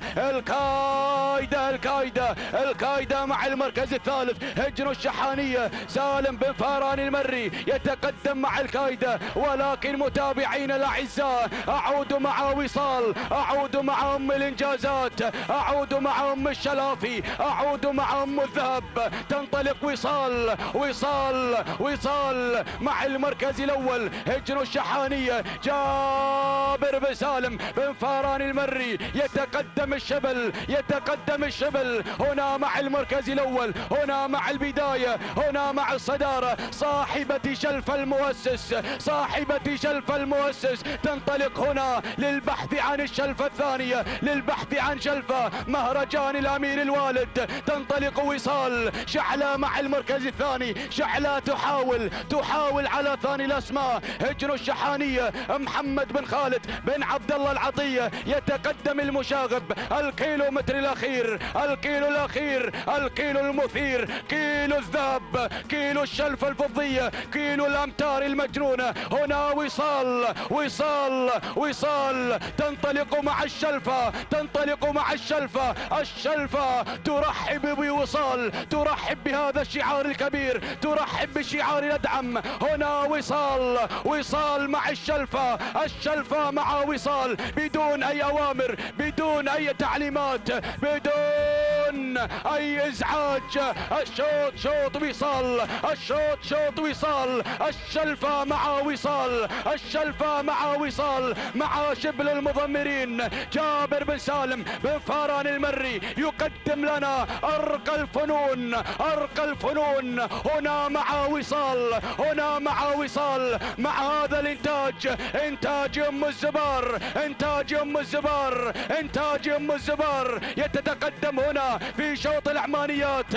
هنا وصال مع الشلفة، مع الشلفة، مع الشلفة. وصلت مجاديف، وصلت مجاديف، وصل الذهبي، وصل الذهبي. يبحث عن الذهب، يبحث عن الذهب، ولكن وصال هنا إنتاج. هجن الشحانية، هجن الشحانية مع وصال مع الشلفة. سلام يا وصال، سلام. تهانينا والناموس لهجن الشحانية على انتزاع وصال للشلفة الذهبية وتحقيقها للشلفة الثانية. المركز الثاني مجاديف هجن الشحانية. المركز الثالث شعلة هجن الشحانية. المركز الرابع، المركز الرابع أزهمة هجن الغرافة. المركز الخامس حبيب هجن الشحانية. إذا متابعينا مشاهدينا الكرام، تهانينا والناموس لهجن الشحانية على انتزاع وصال للشلفة الذهبية. بعد انتزاع شلف المؤسس تحقق الشلفة الثانية على التوالي في مهرجان الأمير الوالد يحفظه الله ويرعاه. وصال مع الشلفة، الشلفة مع وصال. تهانينا والناموس. التوقيت الزمني توقيت وصال الحاصلة على الشلفة الذهبية. شلفة العمانية 12 دقيقة 29 ثانية 73 جزء من الثانية. وإنتاج هجن الشحانية. تهانينا والناموس. المركز الثاني هنا مجاديف هجن الشحانية سالم بن فاران المري 12 دقيقة 33 ثانية 10 أجزاء من الثانية. تهانينا والناموس. المركز الثالث، المركز الثالث شعلة هجن الشحانية محمد بن خالد بن عبد الله العطية. من قدم لنا شعلة على ثالث الأسماء 12 دقيقة 36 ثانية 84 جزء من الثانية. تهانينا والناموس لجميع الفائزين.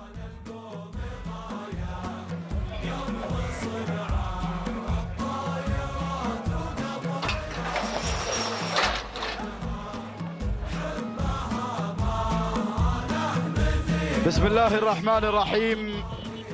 بسم الله نبدأ وبه نستعين ومنه دوما نطلب التوفيق والسداد والنجاح. مشاهدينا الكرام متابعينا في كل مكان، أسعد الله مساكم بكل خير وبركة. نرحب بكم في هذه الأمسية الرياضية التراثية من هنا من أرضية ميدان الشحانية ضمن هذا المهرجان السنوي لسباقات الهجن العربية الأصيلة على سيف صاحب السمو الأمير الوالد الشيخ حمد بن خليفة آل ثاني يحفظه الله ويرعاه. تنطلق منافسات أشواط الثنايا وتحديات رموزها الخاصة بشعارات أصحاب السمو والشيوخ والسعادة. على بركة الله مشاهدينا متابعين الكرام، ينطلق رابعي أشواط هذا المساء خنجر القعدان العمانيات. تنطلق هذه الأسماء، تندفع هذه الشعارات باحثة عن الخنجر الذهبي، الخنجر الغالي. أبدأ مع البداية وأتابع الصدارة وأول المراكز. أتابع السليمي هنا لهجن الشحانية من يبدأ بالبداية والصدارة ويتابع السليمي. المشاغب محمد بن خالد العطية يقدم السليمي هنا مع أول المراكز، بينما يتابع ضاوي القادم مع ثاني المراكز لهجن الشحانية، ويتابع في التضمير محمد بن خالد العطية، بينما يتابع التقدم في هذه اللحظات. وصل رمز لهجن الشحانية، يتقدم رمز باحثا عن الرمز، رمز يتقدم بمتابعة جابر بن سالم بن فاران وهجام هناك من الجانب الآخر لهجن الشحانية، ويتابع في التضمير جابر بن سالم بن فاران، بينما يتابع خامس الأسماء. وصل الحاصل، مرحبا بالحاصل، يتقدم هنا الحاصل لهجن الشحانية وبمتابعة سالم بن فاران المري مع خامس المراكز.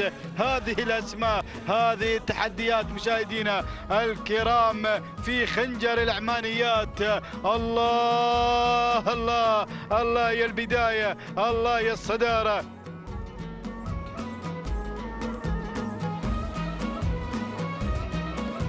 أتابع الصدارة، أتابع البداية هنا مع السليمي، السليمي أو السالمي، السالمي هنا على الصدارة لهجن الشحانية، ويتابع في التضمير محمد بن خالد العطية، يتقدم على أول المراكز، بينما يتابع العبور. الله الله الله، من يغير في هذه اللحظات؟ وصل هجام بهجومه بانطلاقه إلى الصدارة إلى الرمز، هجام لهجن الشحانية، يبدأ الشبل هنا، يقدم هجام على مقدمة الشوط جابر بن سالم بن فاران، من يتابع بالتضمير القادم هنا مع ثالث المراكز، يتابع ضاوي ضاوي ضاوي لهجن الشحانية، ويتابع في التضمير محمد بن خالد العطية، بينما يتابع التقدم في هذه اللحظات.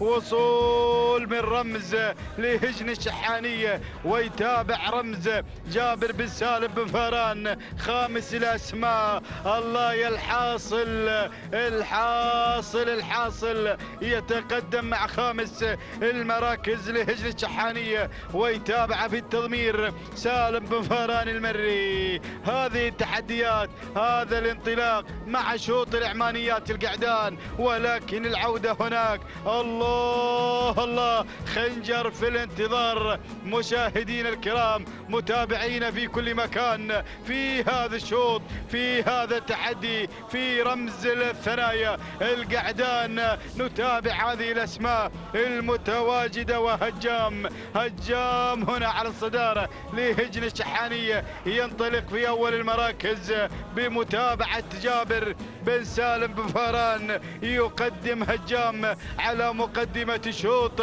ولكن شوف القادم، شوف القادم الحاصل، يتقدم الحاصل لهجن الشحانية، ويتابع في التضمير الذهبي، قادم مع الحاصل ليحصل على ناموس هذا الشوط، ليخطف رمز القعدان العمانيات. الحاصل يغير على الصدارة في هذه اللحظات، يتابع بالتضمير سالم بن فاران المري، وهنا ضاوي، ضاوي قادم مع ثالث المراكز لهجن الشحانية، وبمتابعة محمد بن خالد العطية والسالمي. يعودنا رابعا لهجن الشحانية، ويتابع في التضمير محمد بن خالد العطية، رمز قادم، رمز لهجن الشحانية، ويتابع في التضمير جابر بن سالم بن فاران. هذه الأسماء، الله الله الله الله يا الخنجر، الله يا الذهب، الذهب. وهناك الصدارة، هناك الصدارة، هناك التحدي الأول مع هجام، هجام على مقدمة الشوط.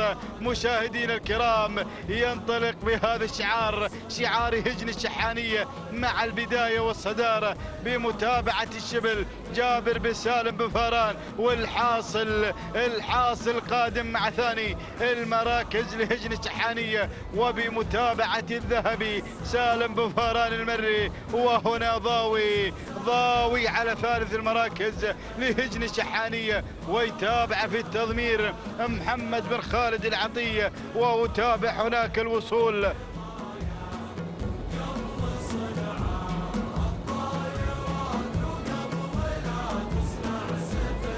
وتابع هناك رابع المراكز وصول من السالمي لهجن الشحانية، يتقدم في هذه اللحظات، ويتابع في التضمير محمد بن خالد العطية خامس الأسماء. هناك رمز لهجن الشحانية، وبمتابعة جابر بن سالم بن فاران في هذا الرمز الغالي، رمز القعدان الأعمانيات. مشاهدينا الكرام، تابعنا الأشواط الرئيسية وتابعنا بلشة خاطفة الشلفة الذهبية مهدية إلى هجن الغرافة وإلى سعادة الشيخ حمد بن جاسم بن فيصل الثاني وأنجاله الكرام ناموس مستحق. والثاني أيضا للجنرال سعيد بن راشد الزعبي من خطف أغلى الأشواط، وأتى هناك الشوط المفتوح، واتى عساف لهجن المرخية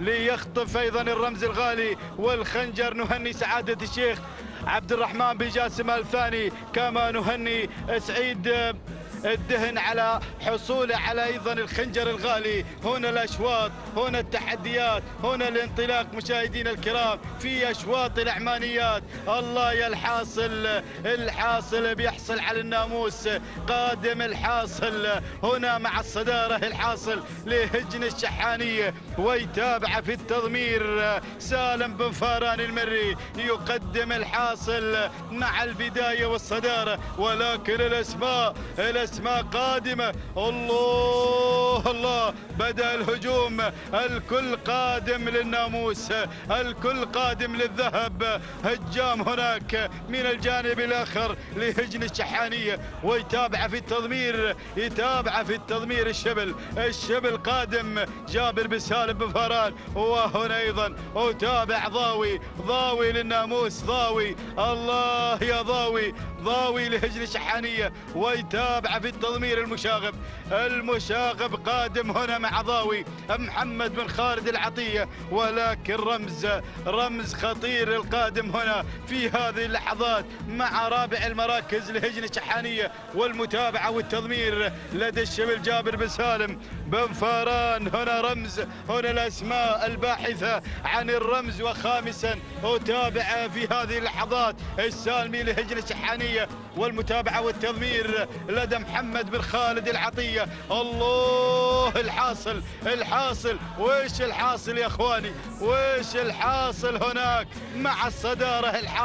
الحاصل ينطلق في هذه المغامرة، في هذا الانطلاق. الحاصل في رموزي الأشواط المفتوحة. الله في رصيد رمز هناك بشعار أيضا بشعارات أبناء القبائل. حاضر اليوم هنا بشعار هجن الشحانية ليخوض المنافسة، لينطلق في هذا الشوط بقيادة الخبير الذهبي سالم بن فاران المري. يقدم الحاصل هنا على البداية والصدارة، ولكن يتابع هناك من الجانب الآخر وصول من هجام لهجن الشحانية. الله الشبل والذهبي في انطلاق ثنائي، ولكن رمز قادم في هذه اللحظات. بدأنا بالاقتراب. ركزوا تابع. الله السالمي وضاوي هنا لهجن الشحانية. المشاغب قادم محمد بن خالد العطية، والسالمي بدأ بالتحرك نحو الخنجر الذهبي. الخنجر في الانتظار يا اخوان. الله الصدارة، الله التحدي. الحاصل هجام رمز. الله ضاوي قادم وهناك ايضا يتابع السالمي ما من سلامة. الله طارن القعدان. الله هناك الصدارة مع هجام مع مقدمة شوط لهجن الشحانية ورمز وتابع هنا الحاصل رمز والحاصل وهجام الله. وهناك أيضا ضاوي قادم ولكن الحاصل وإيش الحاصل مع الكيلومتر الأخير. الحاصل المشاهدين الكرام يغير على الصدارة، ينطلق بالبداية لهجن الشحانية الله الذهبي ولكن الخطير قادم في هذه اللحظات الله. يا الوصول ضاوي ورمز وضاوي والحاصل الله. ركز يا ابو فرات، ركز يا الذهبي. رمز مع الرمز يعبر رمز في هذه اللحظات الى الصداره الى الناموس الى رمز القعداني العمانيات. رمز لهجن الشحانيه ويتابع في التضمير الشبل صاحب الخنجر يكرر الانجاز في سباق الامير الوالد، يكرر الرمز ولكن خطير الحاصل خطير. الحاصل رمز والحاصل رمز العمانيات الله. حرك الشبل، حرك وروح هناك مع الرمز والحاصل قادم ولكن الرمز الثاني في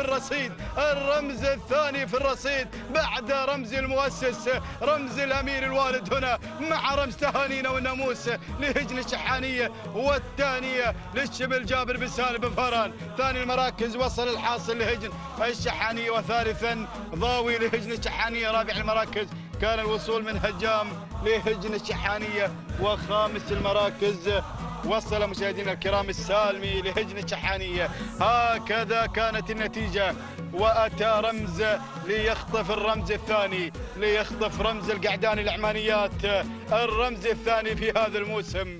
هنا رمز مع شوط العمانيات الثنايا رمز الامير الوالد اضافه الى رمز المؤسس تهانينا وناموس لمؤسسه هجن الشحانيه والعاملين عليها. واخص بالثانيه الشبل جابر بن سالم بن فاران من قدم لنا رمز في هذا الشوط ب 12 دقيقة 35 ثانية 19 جزءا من الثانية. توقيت رمز صاحبي رمز القعدان الثنايا العمانيات تهانينا والناموس لهجن الشحانية. وصل الحاصل في ثاني المراكز ب 12 دقيقة 35 ثانية 83 جزء من الثانية تهانينا والناموس لهجن الشحانية والثانية للذهبي سالم بن فاران المري. بينما وصل في ثالث المراكز مشاهدينا الكرام ضاوي لهجن الشحانية ب 12 دقيقة 39 ثانية و30 جزء من الثانية تهانينا والناموس لهجن الشحانية والثانية للمشاغب محمد بن خالد العطية. هكذا كانت رموز المساء مشاهدينا الكرام. استمتعنا بأربعة رموز ذهبية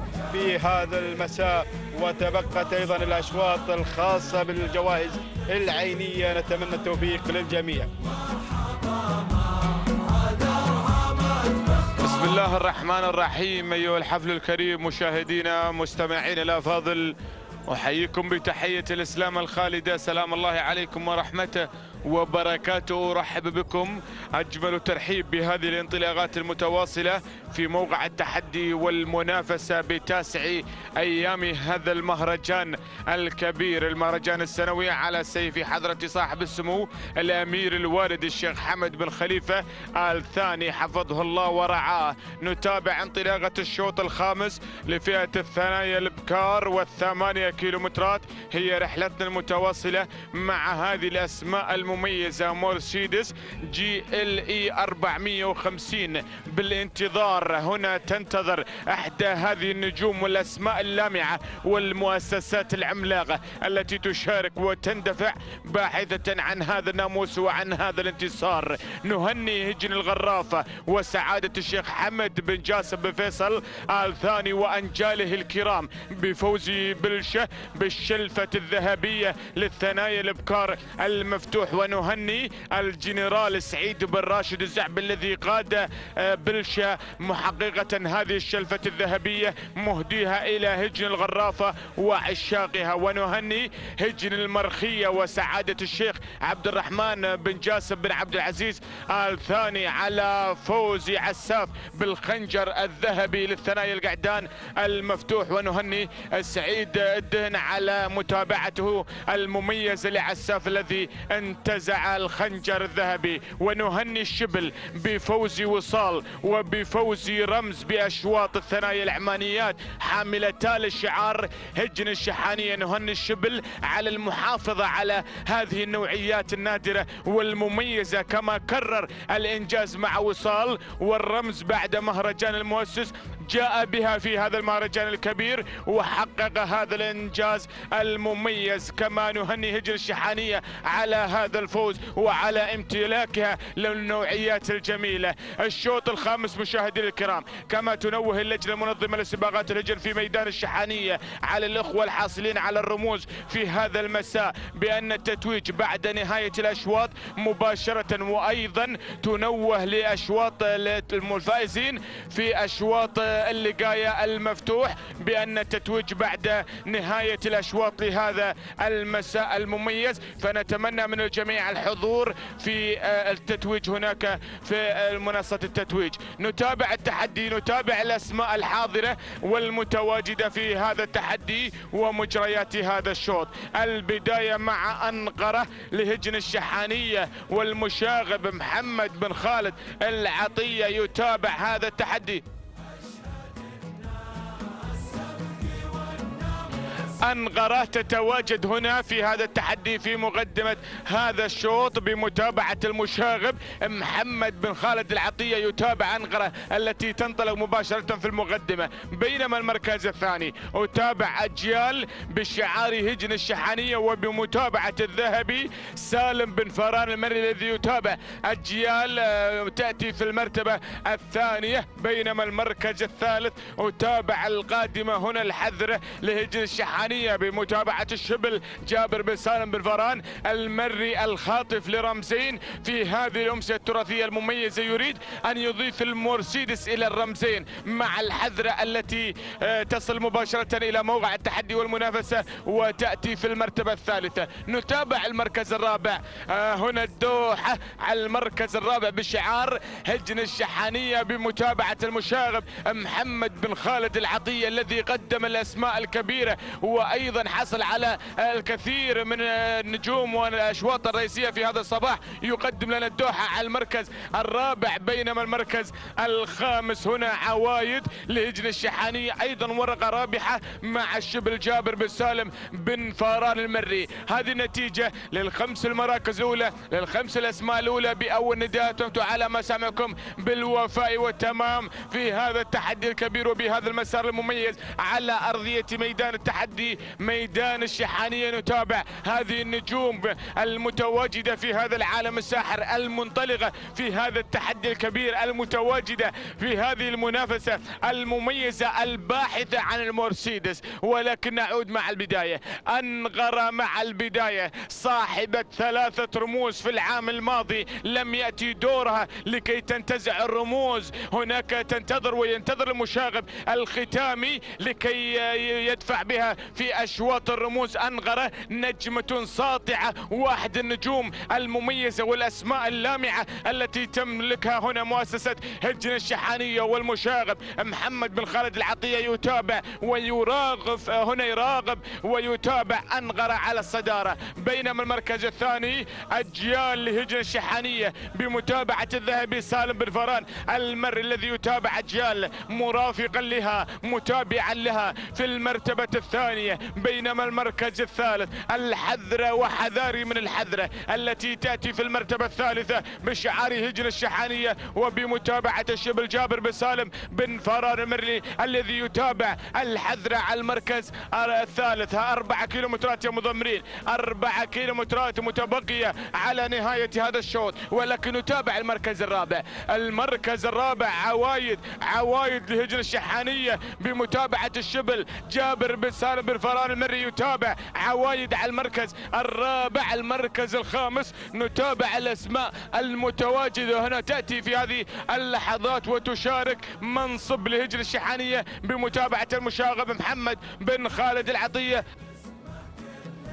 الذي يتابع منصب على المركز الخامس. بأول نداء وصلت مباشرة منصب إلى موقع التحدي والمنافسة. هذه النتيجة للخمس المراكز الأولى، للخمس الأسماء المميزة التي سيطرت وجاءت في دائرة النداء والإذاعة في هذا التحدي الكبير، مع هذه اللقطات الجميلة التي تقدمها لنا قناة الريان الناقلة لأحداث هذا المهرجان الكبير. نتابع هذا الموروث الشعب الكبير، هذه الرياضة العريقة، رياضة الآباء والأجداد، رياضة سباقات اللجنة العربية الأصيلة. نتابع هذه الأسماء، نتابع هذه النجوم المشاركة في هذا المهرجان الكبير، في هذا الكرنفال المميز. نتابع أنغرة مع البداية، ما زالت غائدة في مجريات هذا الشوط، ما زالت المتربعة على عرش الصدارة، تنفرد وتنطلق في المقدمة حاملة شعار هجن الشحانية، وبمتابعة المشاغب محمد بن خالد العطية الذي يقدم لنا الكثير من النوعيات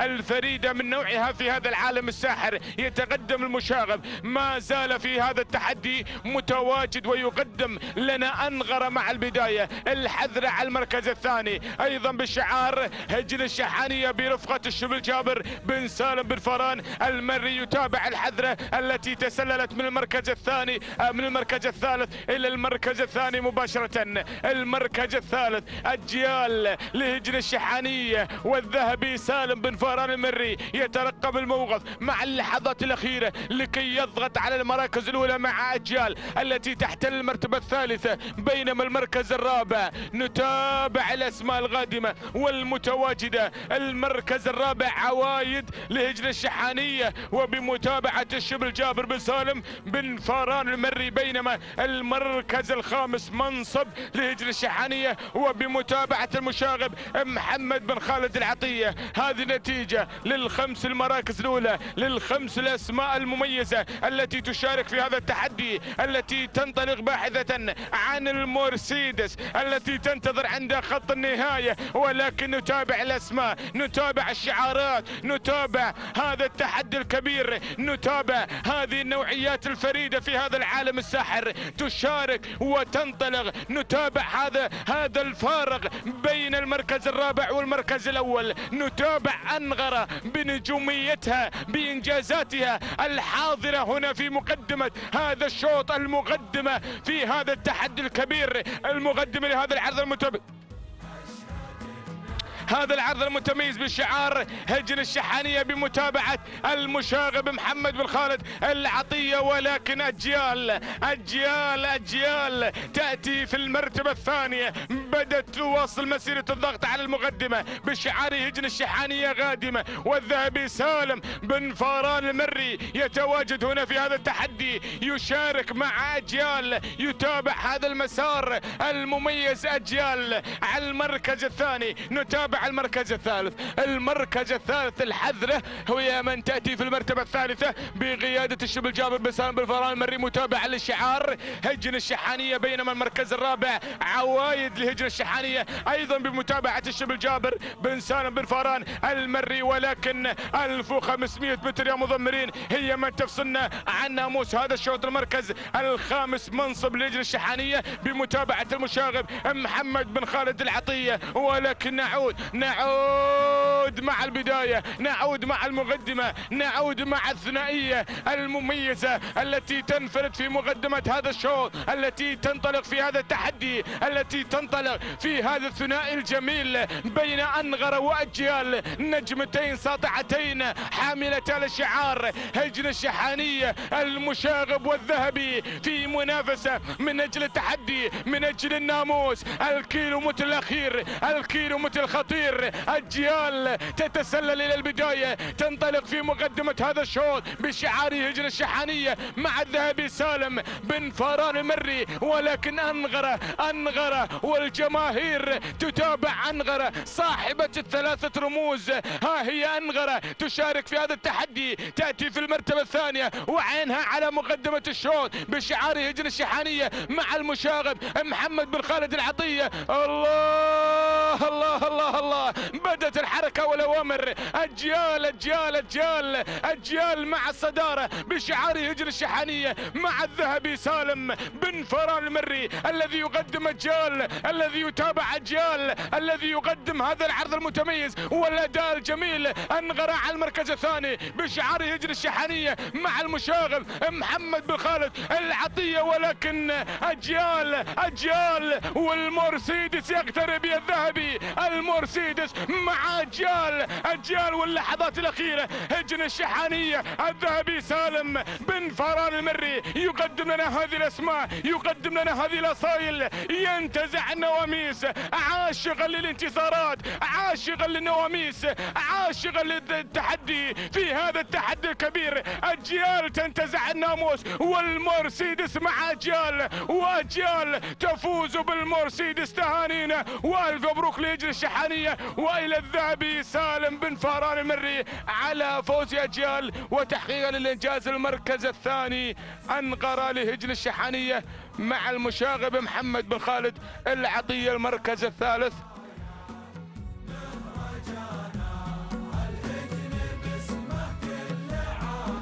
المركز الثالث مشاهدينا مستمعينا الأفاضل مع هذه الأسماء المتواجدة في هذا التحدي الكبير. جاءت منصب لهجن الشحانية مع المشاغب. المركز الرابع عوايد لهجن الشحانية مع الشبل. المركز الخامس الحذرة لهجن الشحانية مع الشبل جابر بن سالم بن فاران المري. هكذا مشاهدينا الكرام تابعتم معنا المنافسة والتحدي في معركة هذا الشوط الطاحنة، فكانت أجيال حاضرة متوجة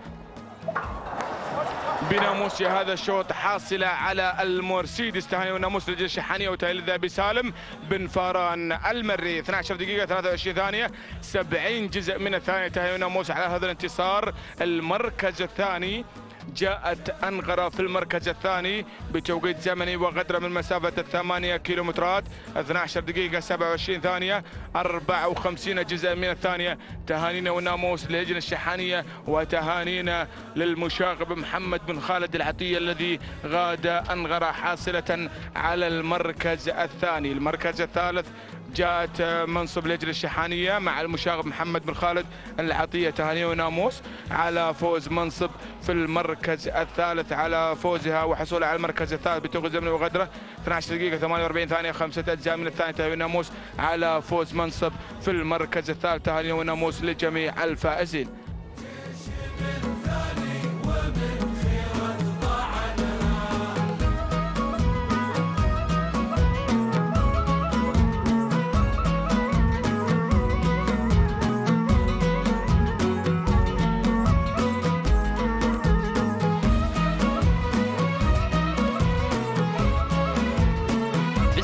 نبدأ وعليه نتوكل ومنه دائما وابدا نطلب السداد والتوفيق يا رب العالمين.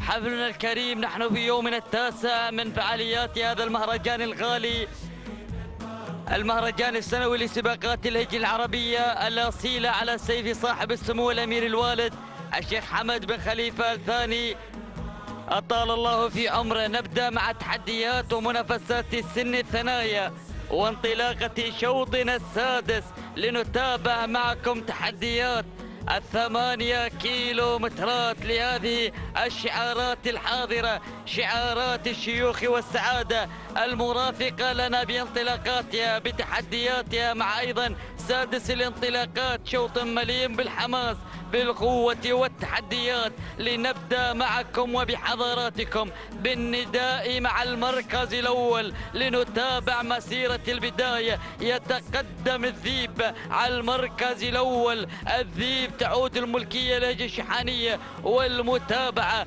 مع جابر بن سالم بن فاران، لكن المركز الأول ينخطف من قبل ضيف الخادم والمنطلق بتحدياته نحو المركز المركز الأول ليبدأ بأيضا شد الرحال نحو البداية قائدا لزمام مجريات هذا الشوط. تعود ملكية ضيف لهجن الشحانية المتابعة مع محمد بن خالد العطية لياتي على المركز الثاني الذيب لهجن الشحانية بمتابعة جابر بن سالم بفاران. المركز الثالث التقدم من قبل مختال القادم على ثالث التحديات مع المركز الثالث. تعود الملكية لهجن الشحانية والمتابعة برفقة محمد بن خالد العطية. المركز الرابع القادم فلج الواصل فلج يحمل لنا شعار هجن الشحانية بمتابعة جابر بن سالم بن فاران.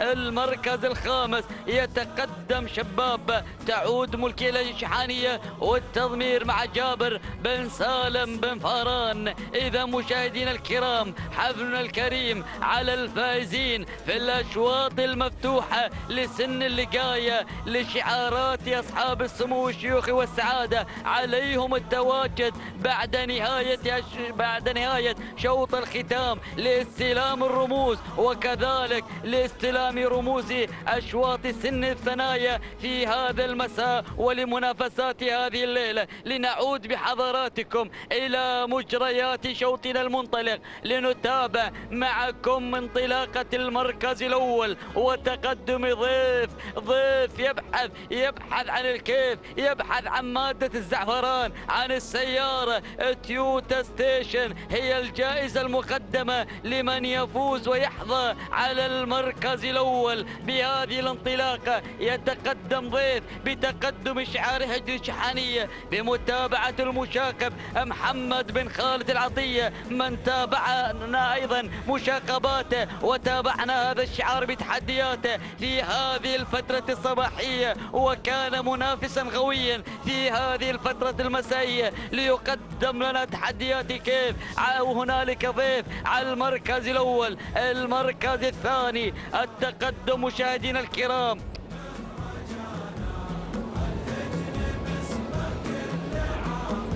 مع المركز الثاني يتواجد الذيب الحاضر والمكشر بأنيابه يود أن يغتنم الفريسة وهو الناموس والجائزة مع تحديات على المركز الثاني شعار هجن الشحانية. التضمير مع جابر بن سالم بن فاران من قدم لنا وصال، من واصلت إنجازاتها وتحدياتها خاطفة شلف العمانيات بعدما حققت في مهرجان المؤسس نفس الشوط ونفس الرمز وحققت التوقيت الأفضل في آنذاك لتحضر محافظة ومحافظا عليها جابر بن سالم بن فاران ليكرر الإنجاز وليواصل الإنجاز مع وصال. كذلك شعار الرمز من اختطف الخنجر للعمانيات يحضر هذا الشعار على ظهر الذيب بمتابعة الشبل جابر بن سالم بن فاران. المركز الرابع هنالك الثالث من يحمل الرقم 3 يتقدم عنتاب وصل عنتاب ما أيضا بتحديات شعار هجن الشحانية بمتابعة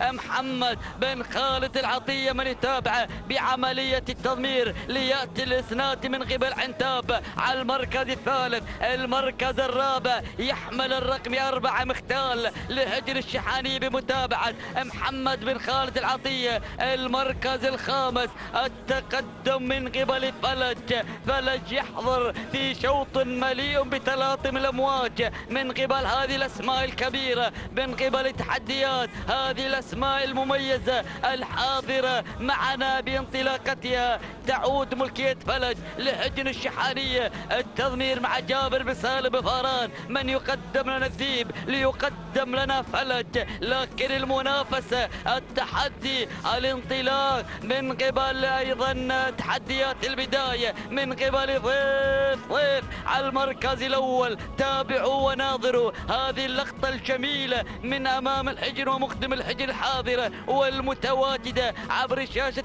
قناة الريان الفضائية. أحمد الحمادي هذا المخرج المميز دائما يلتمس اللقطات الجميلة ليستمتع المتابع والعاشق لهذه الرياضة والمشاهد لشاشة قناة الريان الفضائية. نعود إلى تحديات البداية، نعود إلى المركز الأول، إلى الصدارة، إلى المقدمة، إلى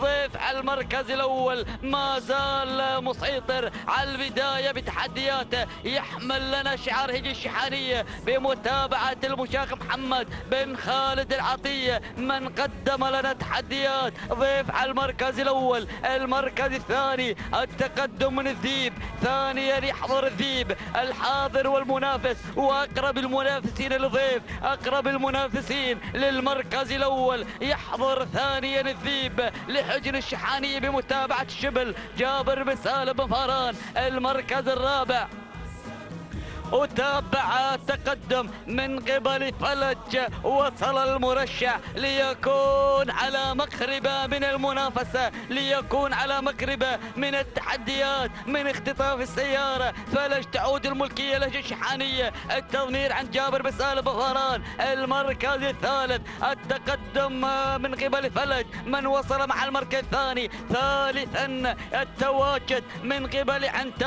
عنتاب على المركز الثالث ويحمل الرقم 3، يتواجد على المرتبة الثالثة. يراقب أيضا أوضاع الصدارة، يراقب أوضاع فلج وأوضاع ضيف بتحديات. يحمل شعار حجن الشحانية بمتابعة محمد بن خالد العطية. المركز الرابع التقدم من الذيب لهجن الشحانية بمتابعة الشبل بعملية التضمير. المركز الخامس التقدم مشاهدينا الكرام من شباب لحجن الشحانية بمتابعة جابر بن سالم بن فاران. لكن العودة إلى البداية، العودة إلى الثلاث الجميل. أي ثلاث هذا؟ مثلث الناموس الذي يضم بأقطابه الثلاثة الأسماء المتقدمة.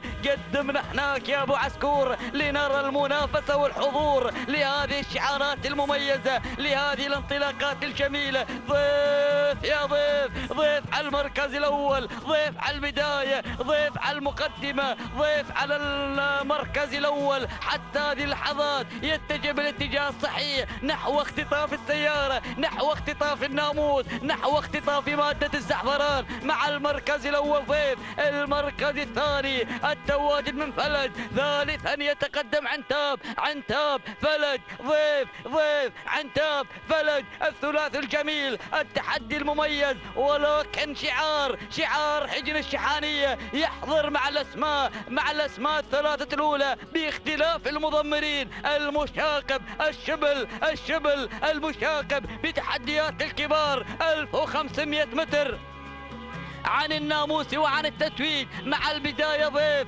مع المركز الأول لحجن الشحانية. التضمير مع محمد بن خالد العطية. المركز الثاني فلج على ثاني الأسماء يحضر بحضور شعار الشحانية بمتابعة جابر بن سالم بن فاران. المركز الثالث التقدم من عنتاب لهجن الشحانية بمتابعة محمد بن خالد العطية. بدأت السرعة، بدأ التحدي، بدأت ترتفع درجة حرارة هذا الشوط. ضيف ما زال مسيطر حتى هذه اللحظات، محكما القبضة مع البداية. تحرك بهذه اللحظات فلج ضيف فلج. الكيلومتر الأخير بدأ التحليق، بدأ الإقلاع. فلج يا فلج على البداية، فلج على المركز الأول. عاد ضيف ليطحن المنافسة مع تحديات هذا الشوط. ضيف وفلج وضيف هجن الشحانية باختلاف المضمرين الشبل والمشاغب، المشاغب والشبل. تحديات الكبار، تحديات الويثارة هذا الشوط. الحزام الأخضر يرحب بقدوم هذه الأسماء المقدمة مع انطلاقة وتقدم مختال. هنالك التواجد من قبل فلج على المركز الأول. فلج مع الناموس حتى هذه اللحظات. ضيف على المركز الثاني. ضيف فلج ضيف تحديات البداية.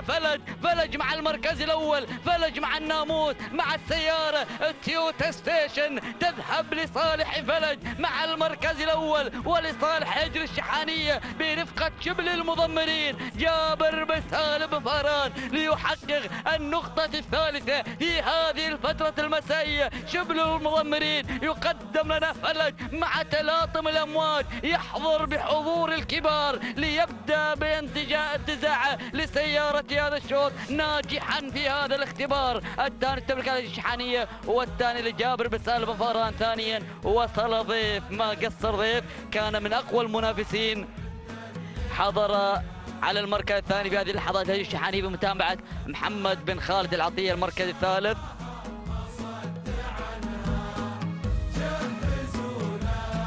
كان هذا الحضور المميز لفلج ولضيف من كانت في حوار ثنائي من لافتة الكيلو والنصف حتى خط النهاية. ثالثا وصل عنتاب لهجن الشحانية. رابعا وصل الشباب لهجن الشحانية. خامسا ننتظر معكم لحظة وصول لوسيل هجن المرخية برفقة الدهم بعملية التضمير. مشاهدينا الكرام، متابعينا الاعزاء، تابعنا المنافسة والتحديات الحاضرة ما بين الأسماء، وكان فلج هو صاحب الكلمة وهو الناجح في هذا الشوط. توقيت الزمن 12 دقيقة 38 ثانية، 10 أجزاء من الثانية. الثاني تفرق الهجن الشحاني، والثاني جابر بن سالم بن فاران.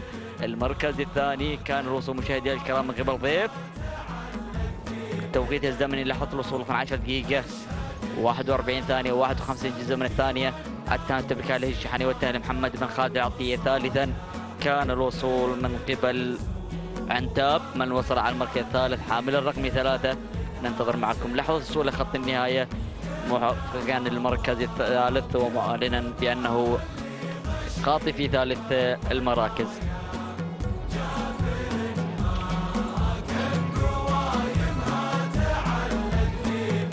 إذا مشاهدينا الكرام ننتظر معكم لحظة وصول المركز الثالث، بينما في هذه اللحظات انطلق وقبل لحظات شوطنا السابع لنتابع معكم منافسات وتحديات هذه الأسماء المنطلقة على الكادر الأعلى أو في صورة جميلة من أيمنة شاشة قناة الريان لانطلاقة شوطنا السابع. إذا توقيت المركز الثالث عنتاب 13 دقيقة 10 ثواني 57 جزء من الثانية. الثانية تبكى الهجن الشحاني، والثانية نزفها لمحمد بن خالد العطية.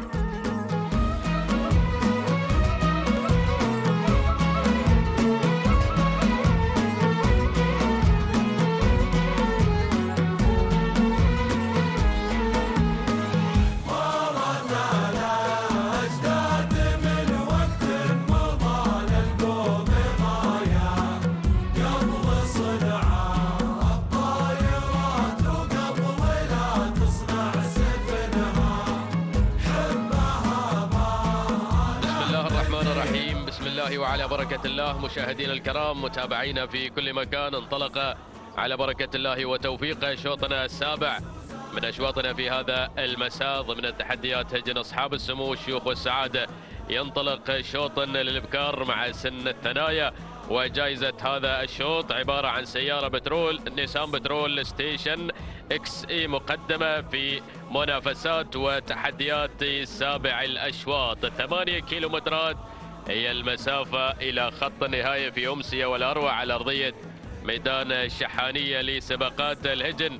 نتابع معكم مشاهدينا الكرام هذه الأشواط المفتوحة والتحديات الجميلة. كما ننوه أيضا على الفائزين في الأشواط المفتوحة للسن اللقاية لهجن أصحاب السمو الشيوخ والسعادة، عليهم التواجد بعد نهاية شوط الختام لاستلام الرموز وكذلك أشواط سن الثنايا في هذه الأمسية. إذا مشاهدينا الأعزاء، ننوه على الفائزين في الأشواط المفتوحة للسن اللقاية لهجن أصحاب السمو الشيوخ والسعادة، عليهم التواجد بعد نهاية شوط الختام وكذلك أشواط هذه الليلة لسن الثنايا. يسير شوطنا السابع بجديد التحدي والإثارة على أرضية ميدان الشحانية، ونبدأ مباشرة بالتعرف على الأسماء المتقدمة. غيم في مقدمة الشوط من هجن الشحانية، ويضمرها المشاغب محمد بن خالد بن عبد الله العطية الذي يقدم غيم على المركز الأول وصدارة الشوط، بينما النقلة على المركز الثاني. أتابع التواجد مشاهدينا الأعزاء من بيان اللي أخذت المركز الثاني من هجن الشحانية، ويضمرها الشبل جابر بن سالم بن فاران المري الذي يتابع لنا تحركات وانطلاقة بيان على المركز الثاني. وفي ثالث المراكز تابع طواري من هجن الشحانية موقعها في المركز الثالث، ويضمرها المشاغب محمد بن خالد بن عبد الله العطية الذي يتابع انطلاقة طواري على المركز الثالث. وفي رابع المراكز المركز الرابع تابع مغيضة اللي خذت المركز الرابع من هجن الشحانية، يضمرها المشاغب محمد بن خالد بن عبد الله العطية الذي يتابع مغيضة على المركز الرابع. وفي المركز الخامس وصلت في هذه اللحظات نبضة،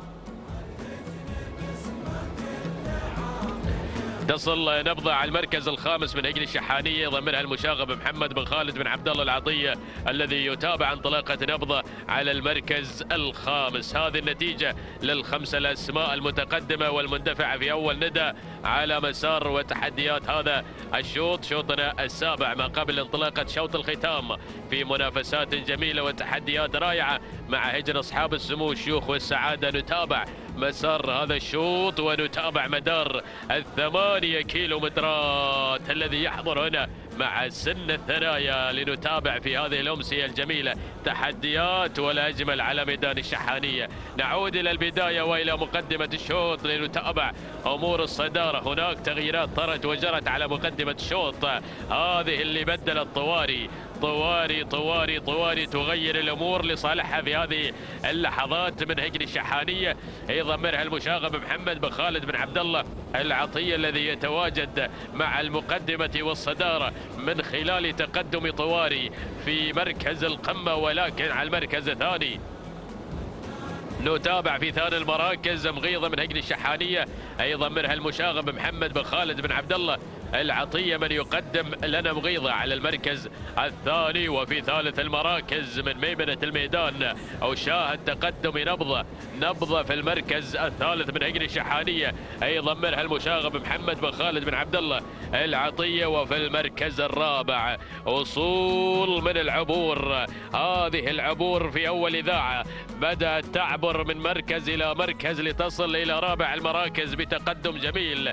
يضمرها الذهبي سالم بن فاران المري، بدأ يسير مع التحديات الأولى ليقدم عبور على المركز الرابع. وفي المركز الخامس رقمها 5 وموقعها في المركز الخامس هذه غيم اللي تراجعت إلى المركز الخامس من هجن الشحانية بمتابعة المشاغب محمد بن خالد بن عبد الله العطية. ولكن أشاهد الملاحة القادمة في هذه اللحظات من هجن الشحانية بقيادة الذهبي سالم بن فاران المري، قادم ليضم أيضا تحديات الملاحة إلى الخماسية المذاعة. هذه النتيجة للخمس المراكز المتقدمة والمندفعة في هذا الشوط في هذه المنافسات الجميلة في هذه الأمسية الرائعة على أرضية ميدان الشحانية، كما نتابع على أرضية الميدان وعبر قناة الريان الفضائية التي أيضا تأتي بهذا البث الحي والمباشر هنا مع هذه الانطلاقات ومع هذه التحديات الجميلة. نعود مباشرة إلى مقدمة الشوط إلى المركز الأول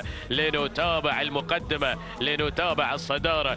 شوف هذه الاندفاع من عمق الميدان، صورة ولا أجمل بمتابعة الحمادي مخرجنا اللي يرصد هذه الاندفاعات الجميلة.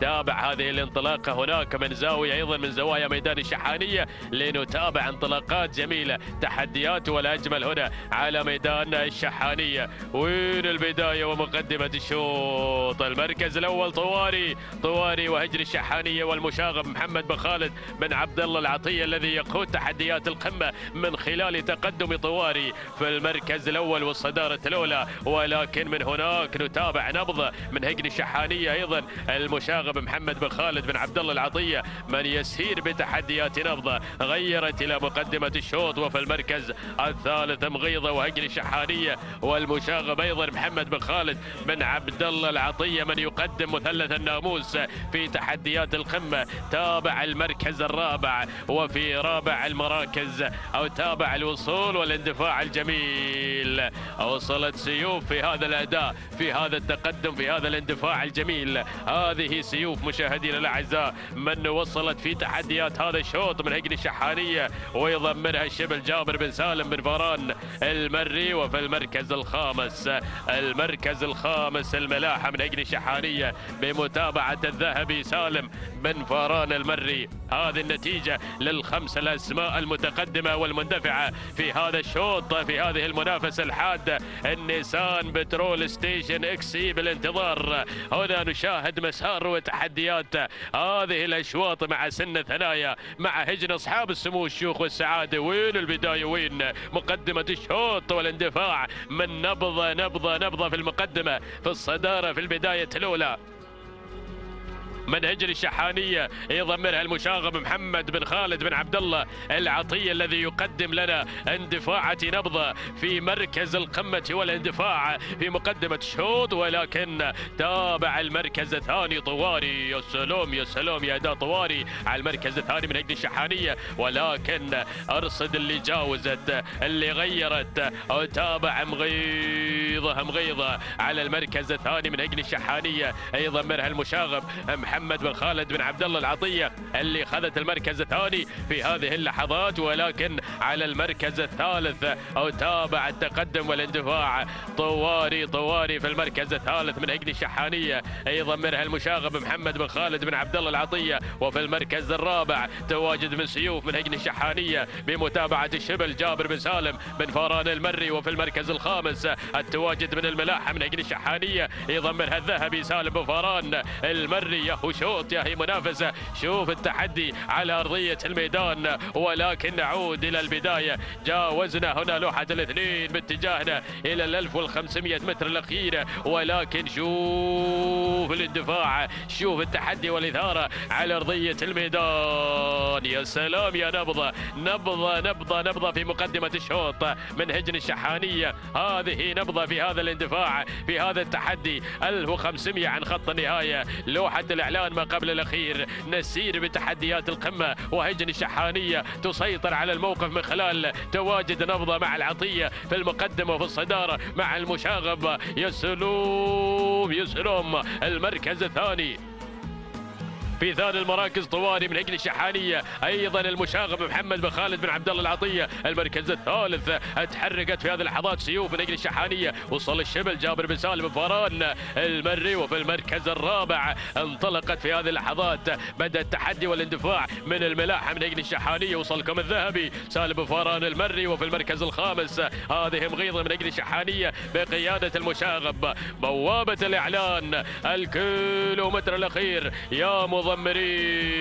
لحظة الانطلاق إلى الناموس، لحظة الاندفاع إلى خط النهاية. شوف الثنائي في مقدمة الشوط في المركز الأول والصدارة تغير في هذه اللحظات سيوف من هجن شحانية. الشبل جابر بن سالم بن فاران المري يقدم تحديات القمة من خلال انطلاقة سيوف. النيسان بترول في الانتظار يا مضمرين. يا سلام يا سلام. المركز الثاني نبضة من هجن الشحانية بقيادة المشاغب.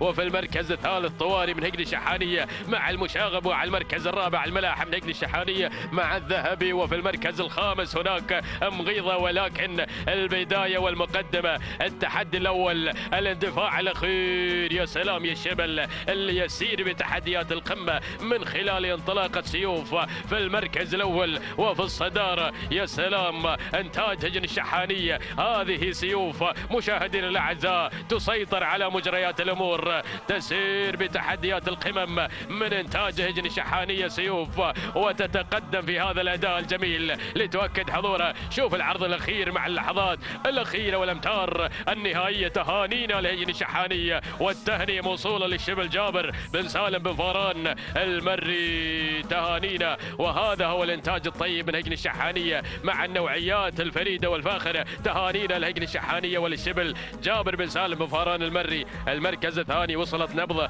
من هجن الشحانية مع المشاغب. وفي المركز الثالث وصول من طواري من هجن الشحانية بقيادة المشاغب. أما المركز الرابع وصلت الملاحة من هجن الشحانية مع الذهبي سالم بن فاران المري. وفي المركز الخامس مغيضة من هجن الشحانية بقيادة المشاغب محمد بن خالد بن عبد الله العطية. هذه النتيجة مشاهدينا الكرام متابعينا الأفاضل، وهذه التحديات من سيوف لحظة وصولها إلى خط النهاية من إنتاج هجن الشحانية، وتوقيتها الزمني 12 دقيقة 36 ثانية 58 جزء من ثاني. تهانينا لهجن الشحانية والتهنئة موصولة للشبل جابر بن سالم بن فران المري الذي قدم لنا سيوف مع الناموس والانتصار، وحظت على السيارة النيسان بترول ستيشن. تهانينا للشبل. أما المركز الثاني فوصلت نبضة، وتوقيت نبضة هو 12 دقيقة 40 ثانية 97 جزء من الثاني. تهانينا لهجن الشحانية والتهنئة موصولة للمشاغب محمد بن خالد بن عبد الله العطية. أما المركز الثالث، ثالث المراكز مشاهدينا الأعزاء متابعينا الكرام، من وصلت على المركز الثالث في منافسات وتحديات هذا الشوط وفي هذا الانطلاق طوالي، تصل في هذه اللحظات في 12 دقيقة 47 ثانية 32 جزء من الثاني. تهانينا لهجن الشحانية وللمشاغب محمد بن خالد بن عبد الله العطية.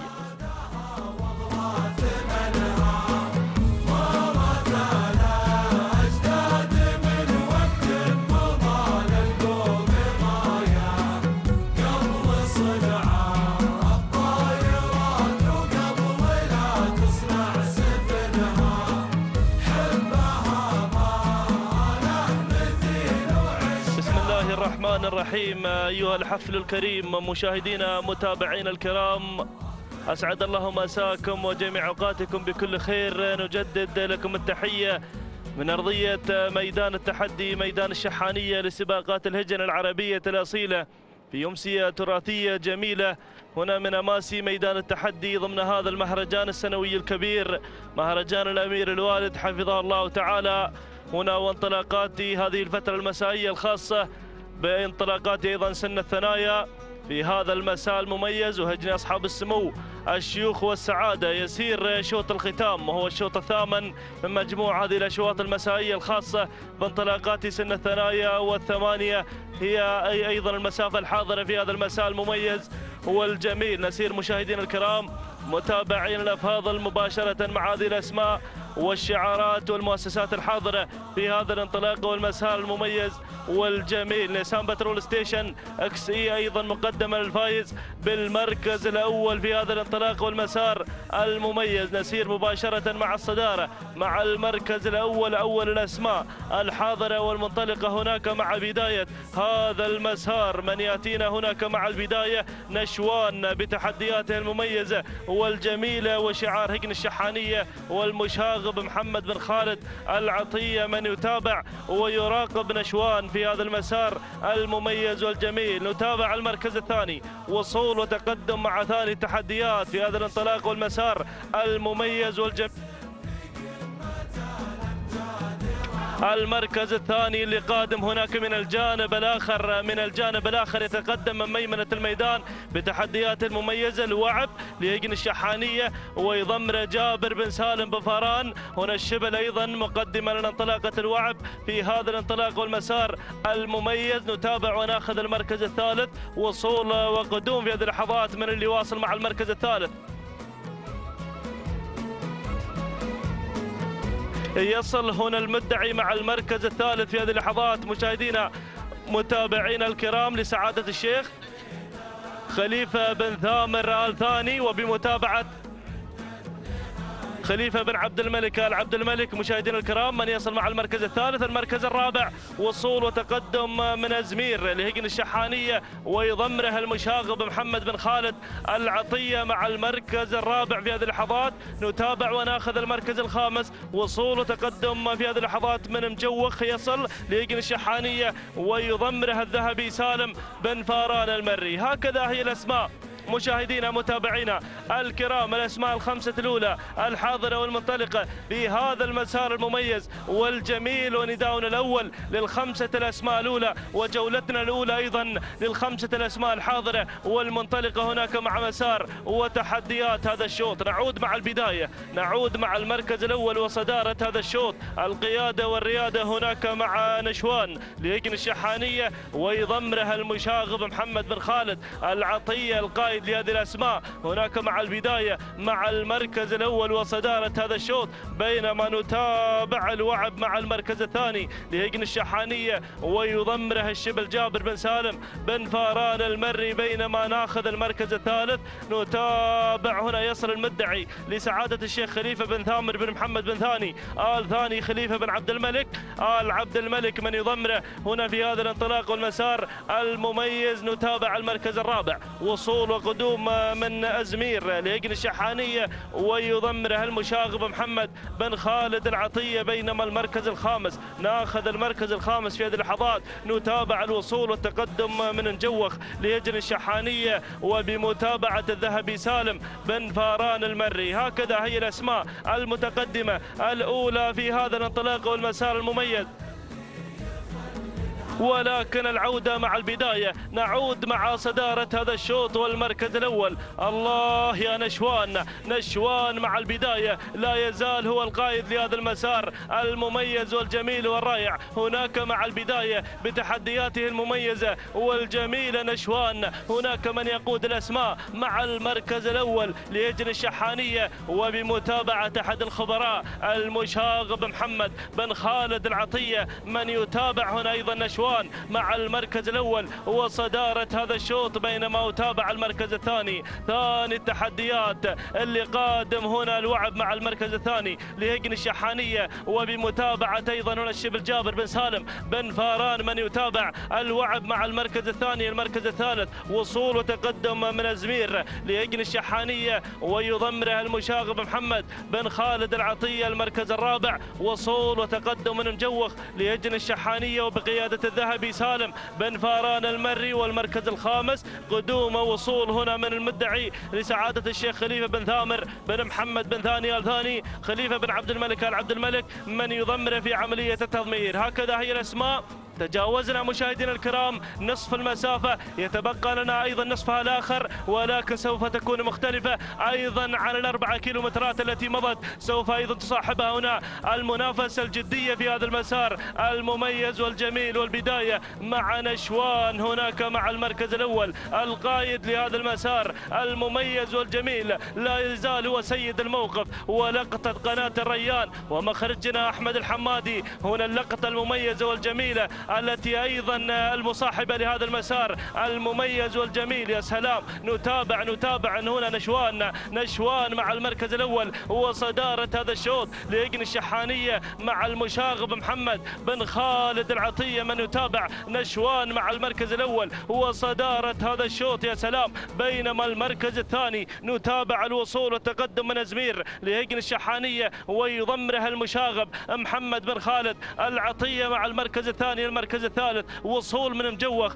لهجن الشحانية وبقيادة الذهبي سالم بن فاران المري مع المركز الثالث. المركز الرابع وصول هنا مشاهدينا الكرام من المدعي لسعادة الشيخ خليفة بن ثامر بن محمد بن ثاني آل ثاني ويضمر خليفة بن عبد الملك آل عبد الملك هنا مع المركز الرابع. المركز الخامس اسم جديد بدأ ينضم، وصل أرجنت لسعادة الشيخ جاسم بن سعود بن فهد بن جاسم آل ثاني جابر بن علي بن جابر بن جرحب المري. يصل أيضا بتحدياته المميزة والجميلة مع المركز الخامس في هذا الانطلاق الرائع والجميل. ها هي الخمسة الأسماء الأولى المتقدمة في هذا الانطلاق والمسار المميز مشاهدينا متابعينا الكرام. والبداية مع نشوان لا تزال هناك مع الصدارة مع المركز الأول. نشوان لا يزال هو القائد لهذا المسار المميز والجميل مع شوط الختام، ختام هذه الأمسية التراثية الجميلة هنا من أمسيات ميدان الشحانية، ميدان التحدي ضمن هذا المهرجان السنوي الكبير، المهرجان الغالي على قلوب الجميع.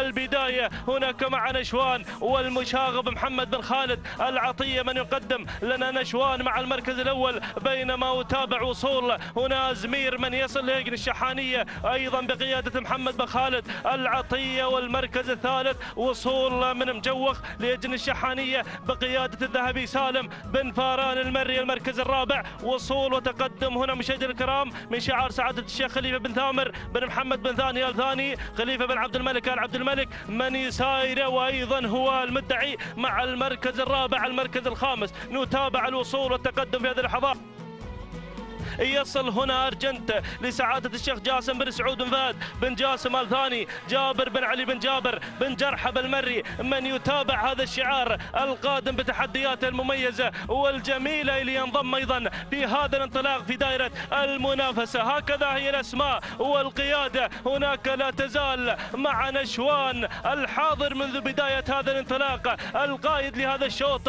منذ بداية هذا الانطلاق المميز والجميل، حاضر بتحدياته المميزة والجميلة، ولكن نتابع مجوخ بدأ يضغط على الصدارة في هذا المسار المميز بشعار هجن الشحانية وبقيادة الذهبي سالم بن فاران المري، غير وانتقل انتقال مباشرة نحو صدارة هذا الشوط. المركز الثاني نشوان لهجن الشحانية مع المشاغب محمد بن خالد العطية، والمركز الثالث أرجنت لسعادة الشيخ جاسم بن سعود بن فهد بن جاسم آل ثاني، جابر بن علي بن جابر بن جرحب المري، والمركز الرابع أزمير لهجن الشحانية مع محمد بن خالد العطية، والمركز الخامس وصول من كشاف يصل في هذه اللحظات لهجن الشحانية مع المشاغب محمد بن خالد العطية، بدأ يصل أيضا بتحدياته المميزة.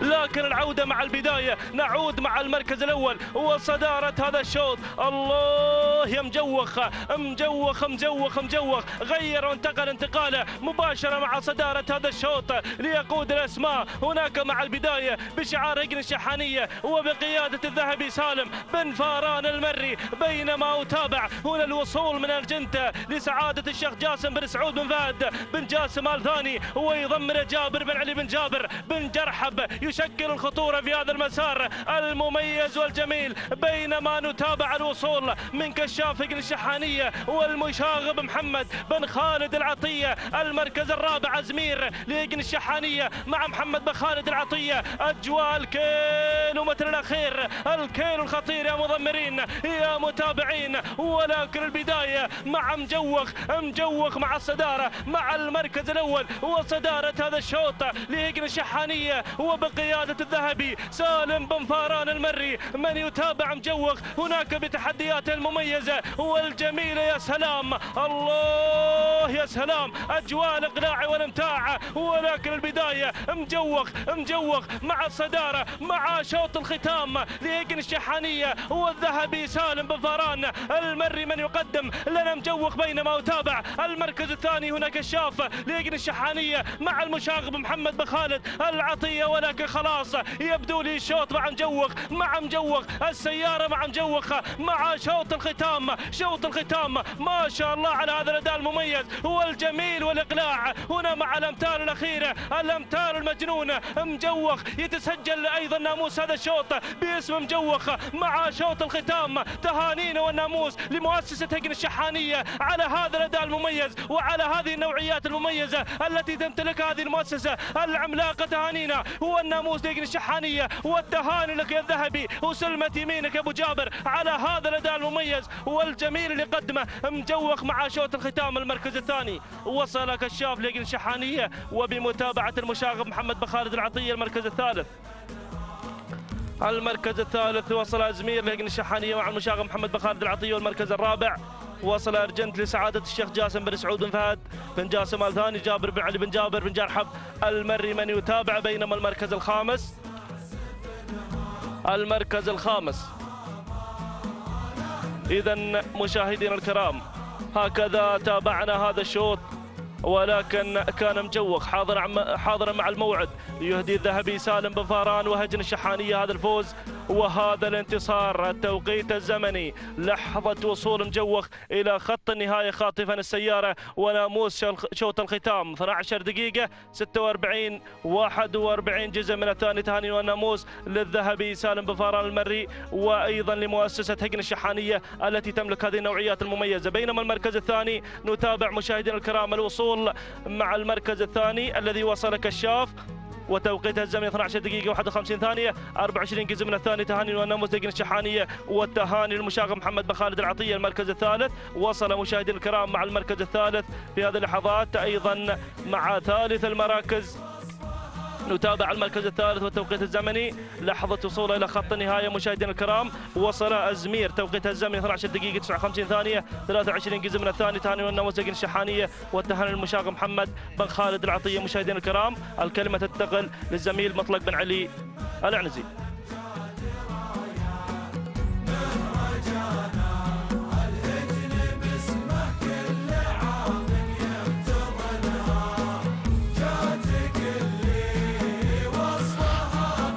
بسم الله الرحمن الرحيم. أيها الإخوة المتابعون على الهواء مباشرة، تحية مسائية مجددة في هذا المساء. أحييكم في لحظات التتويج وتسليم الرموز، بداية مع سن اللقاية لهجن أصحاب السمو والشيوخ والسعادة. البداية مع الشلفة الذهبية الخاصة بسن اللقاية الشوط المفتوح، وشعار هجن الشحانية يخطف الشلفة الذهبية مع الوذنة.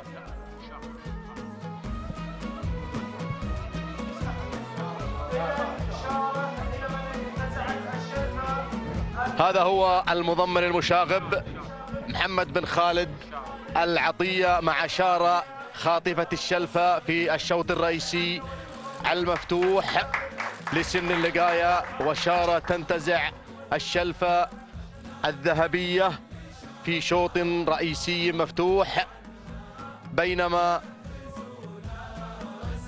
شوط القعدان المفتوح كان حاضرا مع سياف بشعار هجن الشحانية والخنجر الذهبي مع الذهبي سالم بن فاران المري الذي قدم وحقق وفاز وانتصر في شوط رئيسي مفتوح في سن اللقاية. محمد بن سالم بن فاران وجابر بن سالم بن فاران يستلمون الخنجر الذهبي، خنجر سياف الذي حقق ناموس الشوط الأول الرئيسي المفتوح. بينما شوط العمانيات كان أيضا شعار الشحانية حاضرا مع مريفة التي حققت وفازت بالشلفة الذهبية الخاصة بالعمانيات الابكار، والمضمر المشاغب محمد بن خالد بن عبد الله العطية الذي قدم مريفة وخطفت الشلفة الذهبية الخاصة بالابكار شوط العمانيات.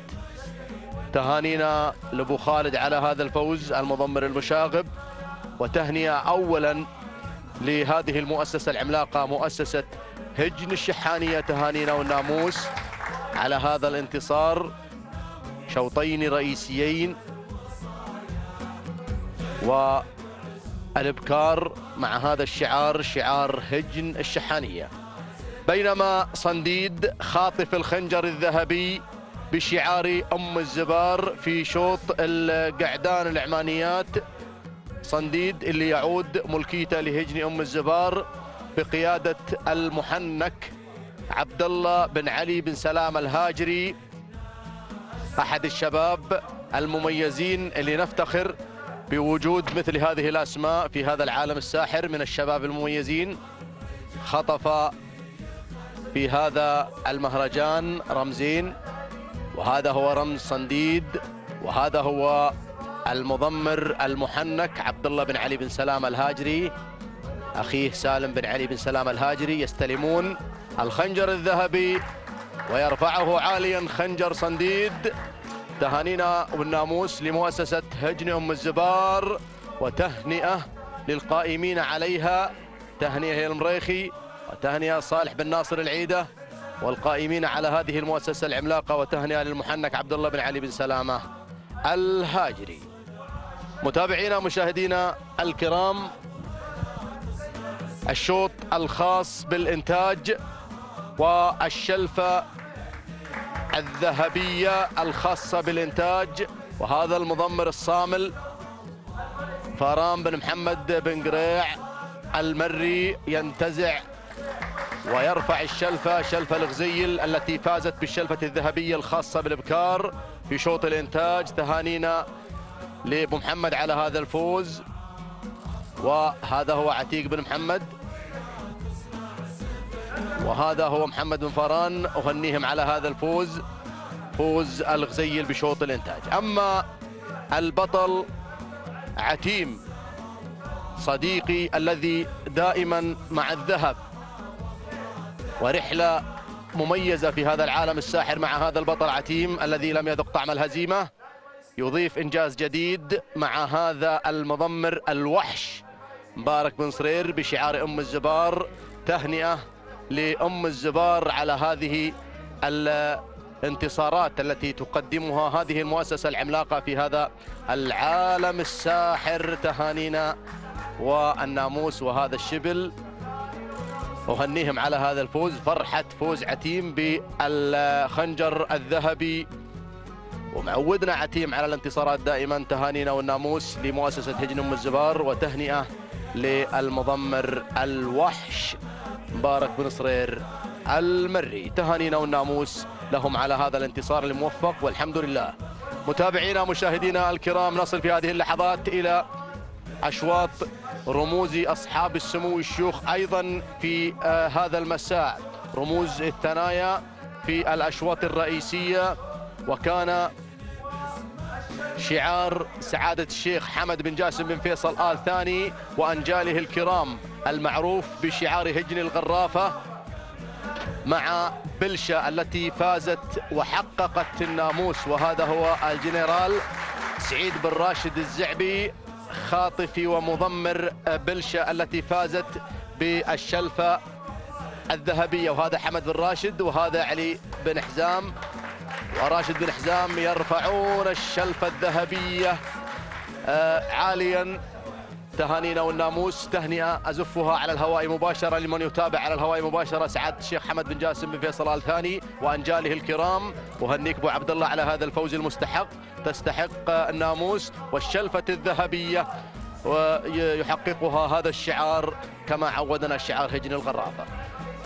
شوطنا الرئيسي المفتوح والخنجر الذهبي كان مع شعار هجن المرخية، وكان عساف حاضرا ومنتصرا وفائزا بالخنجر الذهبي الخاص بالقعدان المفتوح بمتابعة المضمر سعيد بن محمد الدهن. ولحظات تسليم عساف ومضمر عساف، تهنئة خاصة لمالك هجن المرخية سعادة الشيخ عبد الرحمن بن جاسم بن عبد العزيز آل ثاني على انتصار وتحقيق عساف للخنجر الذهبي المفتوح، وإنجاز ولا أروع يدهن في هذا المساء، ويرفع الخنجر عاليا بمناسبة هذا الفوز المستحق لهذا الشعار الكبير. تهانينا والناموس لسعادته، وتهنئة للمضمر سعيد بن محمد الدهن على هذا الفوز. بينما نصل إلى أشواط العمانيات، شوط العمانيات والشلفة الذهبية، كان شعار الشحانية حاضر كعادته بإبداعه وتميز هذا الشعار. هذا شبل المضمرين جابر بن سالم بن فران الذي قدم وصال الفائزة والمحققة لناموس شوط العمانيات بشعار هجن الشحانية، الشعار الأدعم. تهانينا والناموس، وأيضا رمز، هذا هو خنجر رمز الفائز بشوط القعدان العمانيات، الخنجر والشلفة يا جابر يا بن سالم يا بن فران. تهانينا والناموس لشبل المضمرين على هذا الفوز المستحق. تهانينا والناموس للجميع. متابعينا مشاهدينا الكرام، كانت هذه لحظات التتويج وأسماء الفائزين في هذا المساء، تتابعونها على الهواء مباشرة. كشف الأسماء في الأشواط الرئيسية في هذا المساء، أشواط الثنايا. شكرا للجميع. وهذه بلشة صاحبة التوقيت الأفضل 12 دقيقة 22 ثانية 42 جزء من الثانية، صاحبة الشلفة في الشوط الرئيسي المفتوح. أهني سعادة الشيخ حمد بن جاسم بن فيصل آل ثاني مالك هجن الغرافة، تهنئة لأنجاله الكرام على هذا الفوز المستحق. وهذه قائمة أسماء الأشواط في هذا المساء. أهني كل الفائزين. ومتابعينا مشاهدينا الكرام، نصل في هذه اللحظات إلى